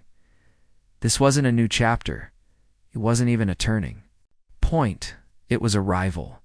The emotional home we had been building in secret was no longer a blueprint. It was here, and we were in it, the morning after we kissed. I woke up without the usual fog that came from interrupted sleep or too much thinking. I wasn't in her bed. I hadn't stayed the night. But something inside me felt as though I had. The sense of her lingered, not like perfume or residue, but like a rhythm I'd adjusted to. I made coffee the way she did, heating the water a little longer, pouring slower, no sugar. I sat at my own kitchen table, but everything felt borrowed, like my body was still somewhere else, like it hadn't caught up to the fact that something irreversible had happened. And it had not in the way people often assume when they hear things moved forward. We hadn't rushed into anything. We hadn't crossed that physical boundary fully, but something had opened, undeniably. That kiss, that long-held moment on her couch wrapped in twilight and quiet music, it had turned the page. Not to something new, but to something already written, already lived, already known. It had given shape to what had been living between us silently all along. And now I carried it. She didn't text me that morning. I didn't expect her to. I didn't need the usual affirmation, the quick good morning that follows the blur of passion when people try to reassure each other they didn't make a mistake. There was no mistake. There was no doubt. What happened between us the night before didn't need to be validated. It had settled. Like dust after a storm, like soil after rain. And now it was growing roots. I spent the day moving slowly, took care of small errands, visited a client who needed a repair that took all of 10 minutes, but I stretched the visit into 30 because my hands needed to stay busy. My mind wasn't racing. It was quiet, like it had been rewired overnight, to make space for something more permanent. In the late afternoon, I found myself driving past her street. I didn't plan to. It wasn't even on the way to anything. But my truck veered in that direction like it knew better than I did. When I passed her house, the porch light was off, rare for that hour. But the curtains were drawn open, just slightly, and through the window, I saw her, seated at the table, ear up, reading. I didn't stop. I didn't knock. But I didn't need to, because for the first time, seeing her from a distance didn't feel like distance. It felt like proximity of another kind, emotional, invisible, just as powerful. I drove on, but something in my chest stayed behind, willingly. That evening, just after dark, she texted 3 words, "Still with me?" That was all, and I felt myself exhale in a way I hadn't realized I'd been holding all day. I replied with one word. Always. There was nothing else to say. Nothing that wouldn't dilute the quiet understanding we were already living in. We weren't trying to define this anymore. We were inhabiting it. One moment at a time, the next day I returned to her house with no plan, just 2 coffees, and a small bag of croissants from the bakery she liked. She opened the door with that look, the one that doesn't ask why you're there because it already knows. She stepped aside without speaking, and I entered like I belonged there. I did. We sat at her kitchen table, the same one where we'd shared so many simple meals, and we ate without ceremony. She wore a loose shirt and old jeans. I hadn't shaved. We looked like 2 people who'd stopped performing. And that, more than anything, made the morning sacred.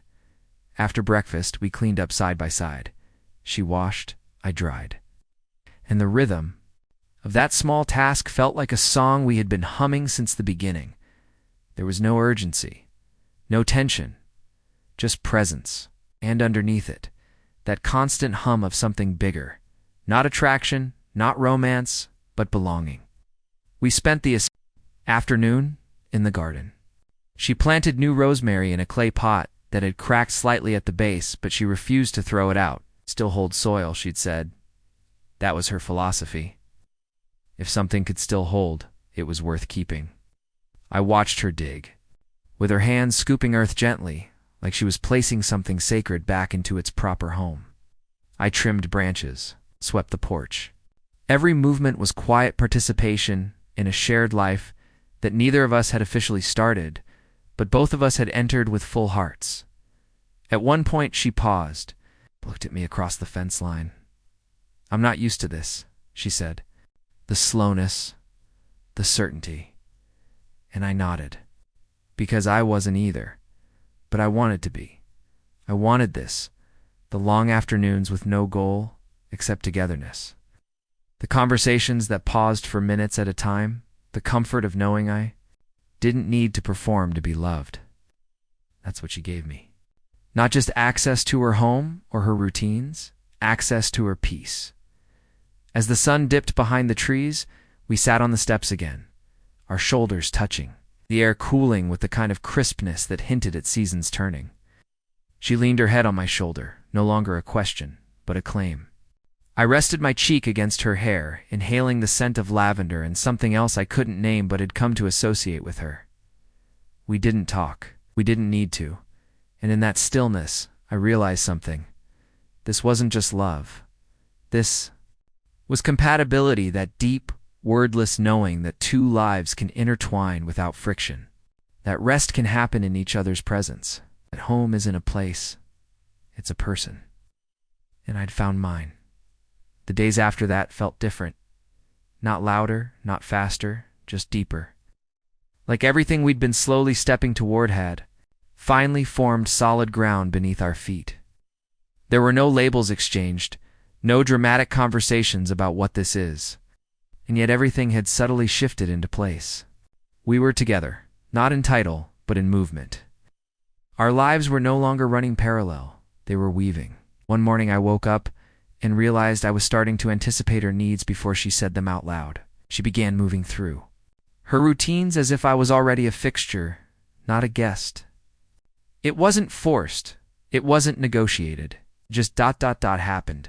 We started cooking more. Not as a special occasion, not to impress, but because it made sense. Because meals tasted better when we made them together. She'd chop vegetables while I stirred broth. I'd reach for spices without needing to ask where they were. We began eating with the lights dimmed, not because we were setting a mood, but because it felt easier on the eyes after long days. You'd light a candle not every time, but often enough that I noticed. And when she did, she wouldn't say anything. She'd just glance at me, and I'd nod like I understood the ritual. One Thursday evening, I brought over laundry, not because I was out of detergent, but because I had stopped separating my life into hers and mine. She was folding towels when I came in. Didn't even blink at the basket I carried in. Just moved aside a chair and said, "Was wondering when you'd stop pretending you didn't want to." That's how we talk now. Not in declarations, but in nudges. In acknowledgments that the walls were down and the doors were open. That night I stayed, not late, not overnight, but long enough to feel like leaving wasn't necessary. We watched an old film on the couch, half the dialogue lost to the low volume and our overlapping breathing. I remember glancing over at her mid-scene, her legs tucked under her, her face tilted toward the screen, her hand resting palm up beside her thigh. I didn't take it. I didn't reach over. But I memorized the shape of that moment, because that's what this had become. Not a chase, not a performance. A catalog of shared moments stitched together into something resembling a life. The next weekend, she had errands, groceries, pharmacy, post office. I offered to come, not because she asked. It's because I wanted to be where she was. We moved through stores like we were made for each other, not finishing sentences, but sinking in how we navigated space.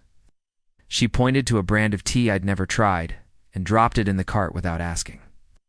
I picked out the kind of lotion I'd seen on her nightstand and added it beside the soap. No conversations, just collaboration. At one point in the checkout line, the cashier said, "You two married?"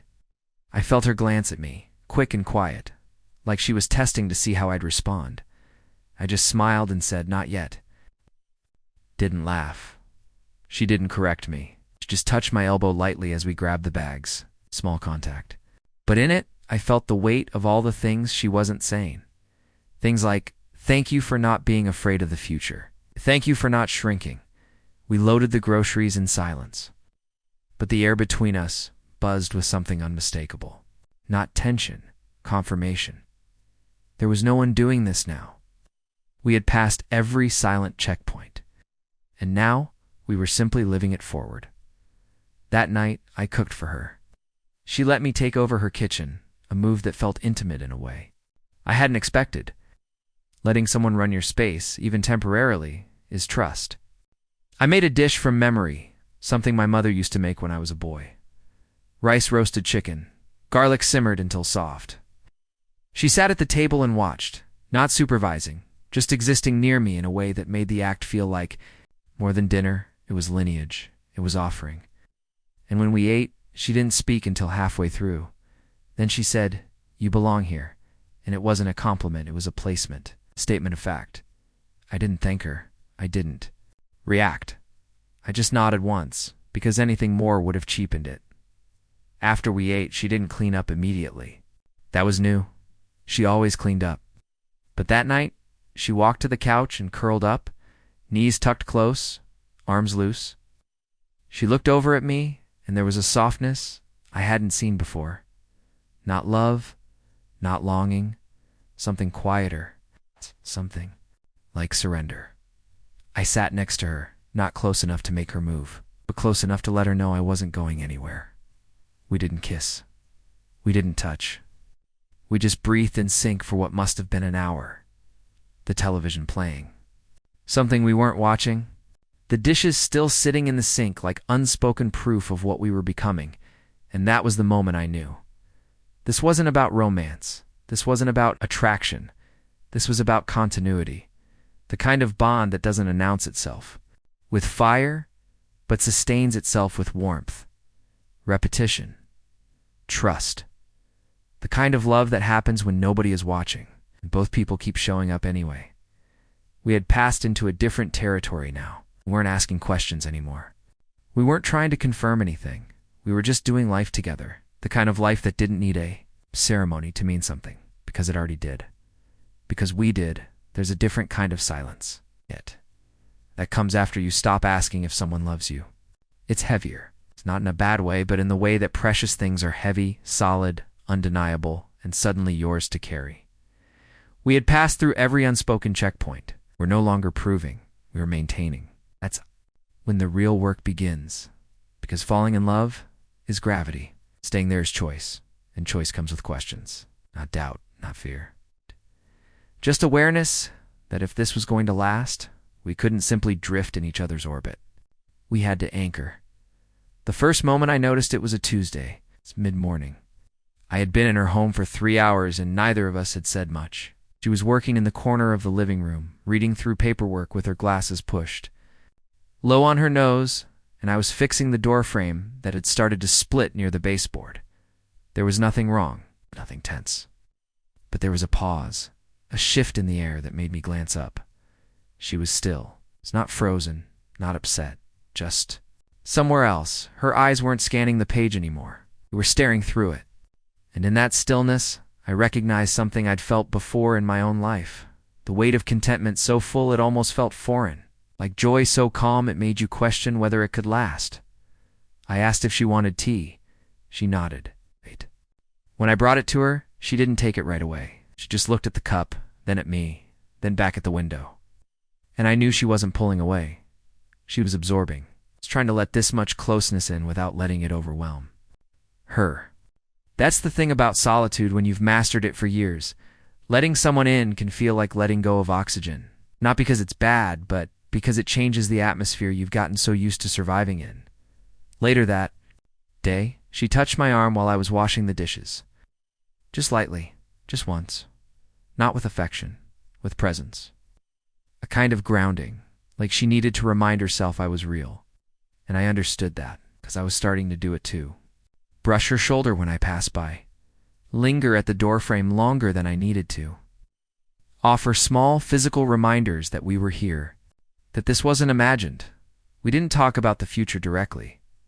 But the conversation started to shift, less about me and her, and more about us. She mentioned a cabin upstate she'd visited years ago, said she'd like to go back sometime. And when she said it, she looked at me the way people look at luggage before a trip, as if she was picturing whether I would fit in that image. And I was.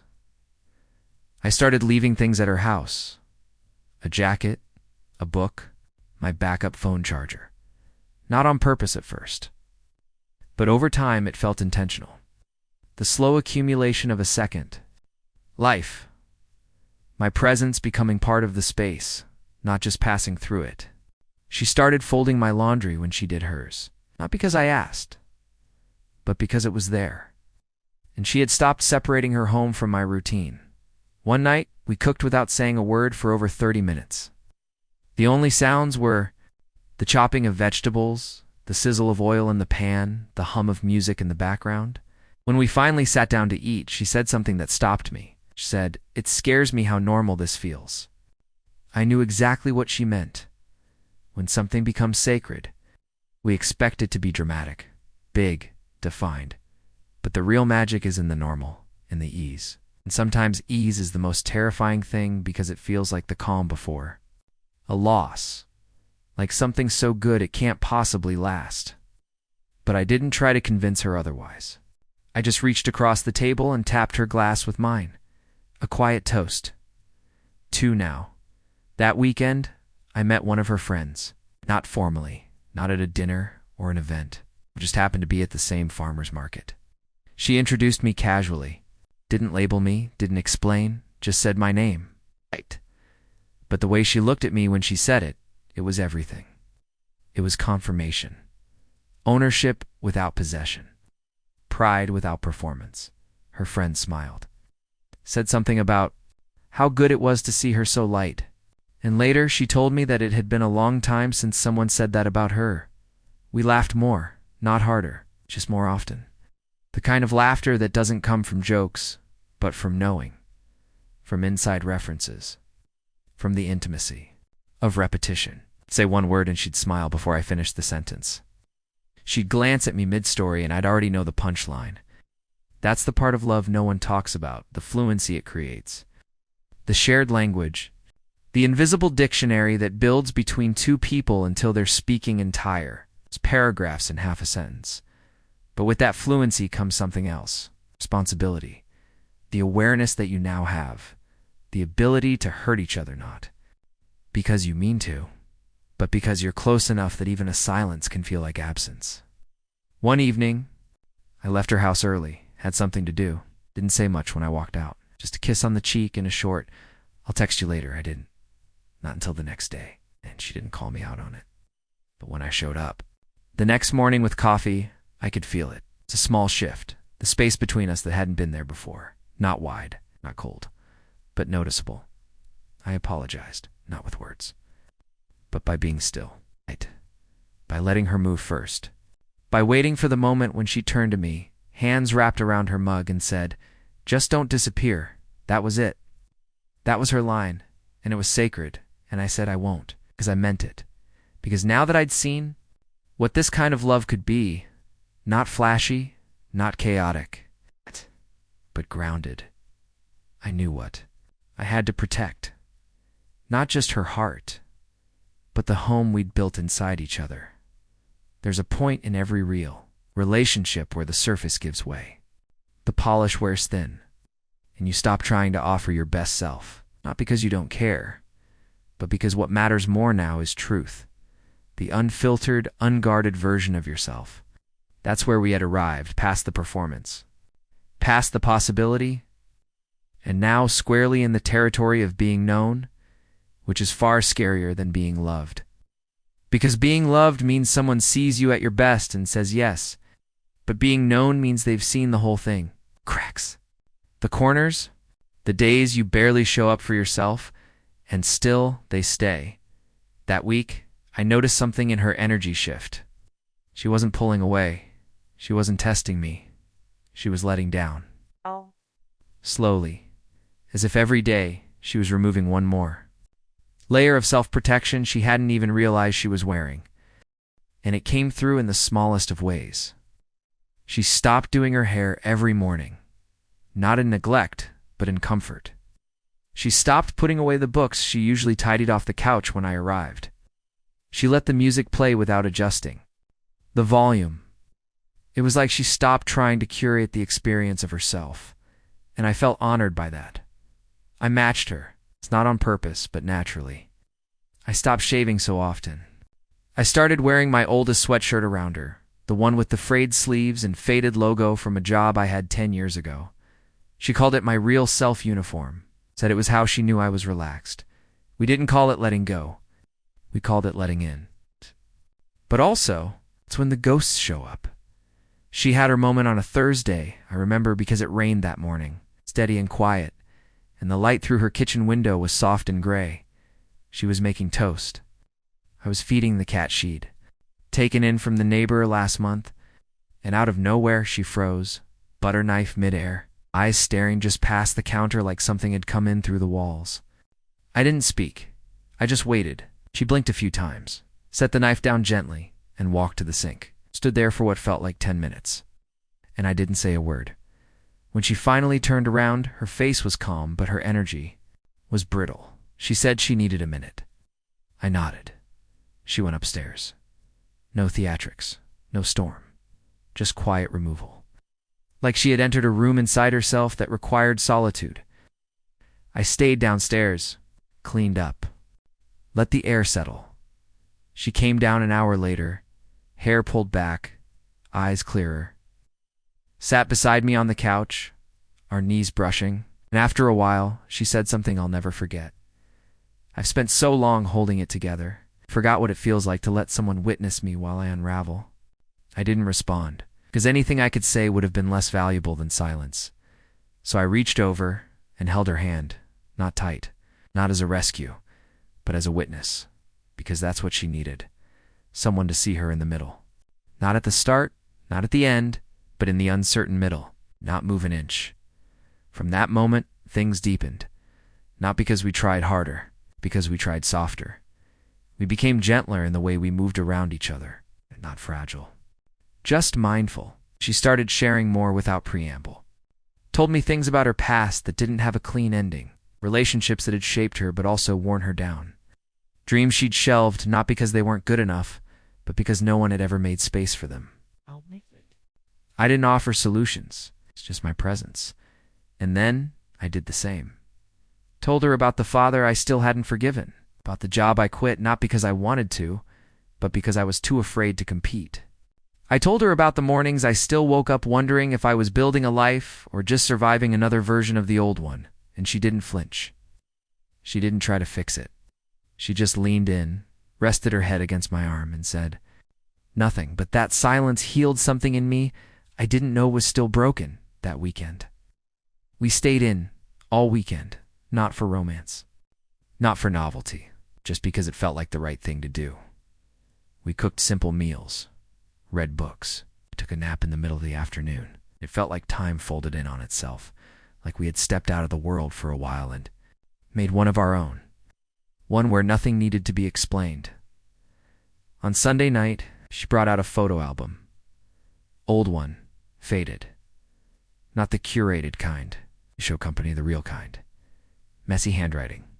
Photos slightly off-center, and she flipped through it slowly, telling stories with gaps, pausing when her voice caught, laughing at things she hadn't laughed at in years, and somewhere in the middle of that moment, and said, I want you in the next one.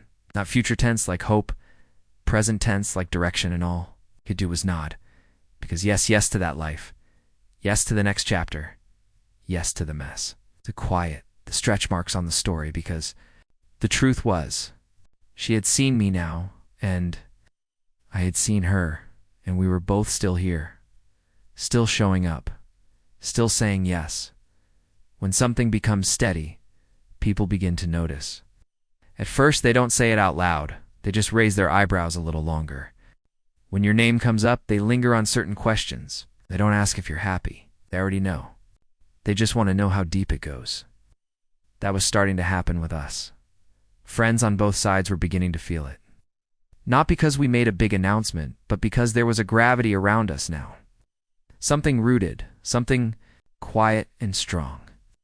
Like a tree that had been growing under the surface for a long time and had finally broken through. It started with her neighbor, Cheryl, the same Cheryl who'd peeked over the fence early on when I was repainting. She stopped me on my way in one day, pretending to fuss over some ivy that had overtaken her gate. But her eyes gave her away. Wasn't really looking at the plants. She was looking at me, at the way I carried myself, the way I walked through the gate like I'd always had a key, even though I never used one. And then she asked, not meanly, not nozzily, just with the kind of curiosity that lives in people who've seen love come and go too many times. So, you sticking around? I didn't answer with words. I just smiled. And she nodded like she understood more than I'd said. Later I told her and she laughed. Not at Cheryl, at the moment. At how fast people pick up on the rhythm between two people who have dropped the act. Because that's the thing. The more real a connection becomes, the harder it is to hide. You don't even realize how much energy goes into pretending until you're not pretending anymore. We had nothing to hide now. But we also weren't performing. We were just there, consistently, fully, choosing it each time. That weekend we went to the farmer's market again. Time together, this time with intention. She walked beside me, hand brushing mine, and didn't pull away when I took it. People saw, a few smiled, a few glanced, and kept walking. And none of it mattered, because her fingers stayed laced with mine the entire time. We bought too many apples, sampled honey we didn't need, and stood for nearly 20 minutes at a booth that sold hand-carved wooden spoons. She picked one up and said, "You'd use this more than I would." And I bought it not because I needed it, but because it marked something. We were building a shared life now, not just shared time. Back at her house, she made tea with the new spoon and joked about how it would be the official stir of peaceful mornings. I sat at the counter and watched her. No rush, no guard, no veil, just her in her full rhythm. And I realized I no longer felt like a guest in her home. I felt like I'd returned. As if some part of me had always been there, waiting for the rest of me to catch up. That afternoon, she brought up something new. Family, not mine, not hers, just. The concept, how they'd react, how we'd fit. She didn't say it like a challenge. She said it like a check-in, someone gently pressing. On the edge of a map to see where the road leads, I listened. She spoke about holidays, how she'd spent the last few quietly, how sometimes silence was easier than explaining why a chair was empty. I told her I understood, because I did. I'd done the same, avoided the gatherings, smiled through the questions, dodged the assumptions. We agreed we didn't need to announce anything. We just needed to be consistent, to be seen over time, not declared all at once. But even that soft plan shifted something. We weren't talking in theory anymore. We were building with intention, not just surviving in the private quiet. but preparing for the public normal. The next day, I brought a framed photo. Not of us. Not yet. It was one I'd taken of her garden. The morning after our first kiss, the light had hit it just right, soft, golden, like a secret being gently kept. I'd never shown her, just printed it quietly, knowing it held more meaning than I could explain. She unwrapped it at the kitchen table, stared at it for a long time, and then stood without saying a word. She walked it to the hallway, found a small hook, hung it near the door where everyone would see it, and I knew what she was doing. She was making me visible without naming it. Without pushing, she was placing me in her home in a way that said, "You belong here." The small things kept stacking. A drawer cleared for me. A toothbrush left in the bathroom, a key placed unceremoniously on the hook beside hers. And I didn't need a conversation to know what it meant. It meant we weren't just orbiting each other anymore. We had merged systems. That Sunday, her sister called while I was there. She didn't rush the conversation. She didn't move to another room. She spoke normally, asked about a recipe, mentioned a work story, and when her sister asked, "Is someone with you?" she replied simply, "Yes." No explanation, no flinch, just yes. That was the day. I realized how quietly courage works in love. It doesn't show up in declarations. It shows up in mentions, in casual honesty, in not erasing someone when the world asks you to summarize your life out loud. And she didn't erase me, not even a little. Later that night, we sat on the porch and watched the light drain from the sky. She reached for my hand without thinking, and I let her take it like I always had. But something about it felt more permanent, not possessive, just anchored, like she was saying, "This is mine now, and I will protect it." And I knew I would do the same, because we weren't building a moment anymore. We were building a pattern, and patterns last. By the time fall turned to winter, everything between us had settled into place. Not like dust, like foundation, the kind you don't walk on nervously anymore, the kind that holds you without needing to be checked. We had built something that wasn't loud, but it was undeniable. The days no longer felt like borrowed time. They felt earned. She didn't flinch when I showed up without warning. I didn't hesitate before opening her fridge or putting a record on. We didn't ask where we stood anymore. We just stood together, and it was enough. That season, the house began to change. Subtly, my flannel hung next to her coat. My boots took up space near the door. She bought coffee I preferred without saying a word about it. I started stacking the mail in two piles, hers and mine. It wasn't about territory. It wasn't about ownership. It was blending, not forced, not fast, just an unfolding. A shared rhythm you only earn when time is no longer used to test love, but to grow it. We hosted our first dinner, just a few close people, no formal invitation. Just come by if you're around. She cooked. I set the table. We didn't tell anyone what we were. We didn't need to. It was written in. The way she handed me the salt mid-sentence. The way I leaned to refill her glass without asking. In the shared looks, the small touches, the ease. No one questioned us. No one asked for a label. That's the thing about real love. It settles so deeply that people don't see it as news. They just accept it as truth. Later that night, after the dishes were done and the last friend had left, we stood in the kitchen with the music low and the lights dimmed. She leaned against the counter, sipping the last of her wine, and I leaned against the fridge, full of that kind of tired that only comes from a day well lived. That's when it hit me. This was it. Not the peak, not the finale, the life. This was the life I didn't even realize I was building toward all those years.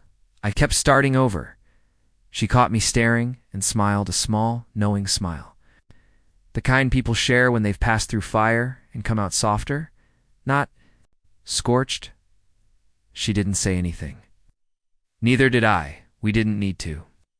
Because this was the love that doesn't ask for constant definition. It just lives in the space between glances and gestures. In the routines that become rituals, The way do people breathe easier around each other than they do alone? As the weeks passed, we didn't escalate anything. We just continued. Was the magic. That was the part that surprised me most. It's not the passion, not the revelation, but the consistency, the showing up. The shared groceries and the midweek texts and the way we started calling her. Living room, our space, without ever talking about it. It was all happening beneath the surface. But it was happening. She started using we more. Not just in stories, but in planning. We should go there next spring. We liked that one last time. It wasn't possessive. It was inclusive, and I did the same. Found myself adding her name into conversations as naturally as I once spoke about work. And it didn't feel like a performance. It felt like truth.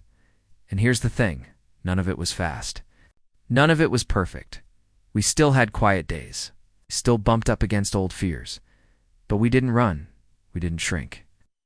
She had bad dreams sometimes, and I stayed quiet until she reached for me. I had nights where I needed space, and she didn't take it personally. We had learned how to stay, and that above all else was the win. We took a trip finally, not far. Whoa! Just up to the cabin she'd mentioned months ago, the one from her past. She drove, watched the trees blur by, golden and fading, and I realized how far we'd come without ever needing to announce it. We arrived late. She lit a fire. I unpacked. We moved around that small space like we'd been there for years. I remember waking up that first morning to the smell of coffee and the sound of her humming quietly, and I didn't move. I just lay there wrapped in the blanket, listening to the way she filled the room without effort. Later, we sat on the porch, wrapped in layers, hands holding mugs, our feet touching lightly beneath the blanket. And she said it finally. This feels like forever. And I knew what she meant. Not a promise, not a contract, just a moment of deep grounded recognition that this wasn't fleeting. That we hadn't wandered into something temporary. We had chosen it, every slow step. Every hesitation we honored, every silence we allowed, every tiny risk we took to keep it real. And I looked at her. At the woman who had once stood in front of me with a paint-stained shirt and a question. That broke something open inside me, and I said, "It does. That's all." And she nodded like that was the answer she'd been holding out for since the beginning. We stayed another day longer than planned. Didn't tell anyone. Just let the world run on without us for a little while longer. We walked. Trails without speaking. Cooked meals on a small stove. Read books under wool blankets. And when we drove back, it wasn't a return. It was a continuation. We weren't going back to life. We were bringing it with us. Now, months later, I still can't pinpoint when everything became real. It didn't happen all at once. There was no moment of arrival, just slow building, quiet showing up, gentle unpeeling of defenses. And that's the story I carry now. Not of fireworks, not of fate, but of effort, of patience, presence. Of the woman who, on an ordinary day, asked an extraordinary question. Would you date someone my age? And of how everything changed when I said yes, not out loud. But with every choice I made after, because love like this doesn't come from chasing something new, it comes from staying when it's good, staying when it's quiet, staying when it's hard, and letting what's real grow in the spaces where most people walk away.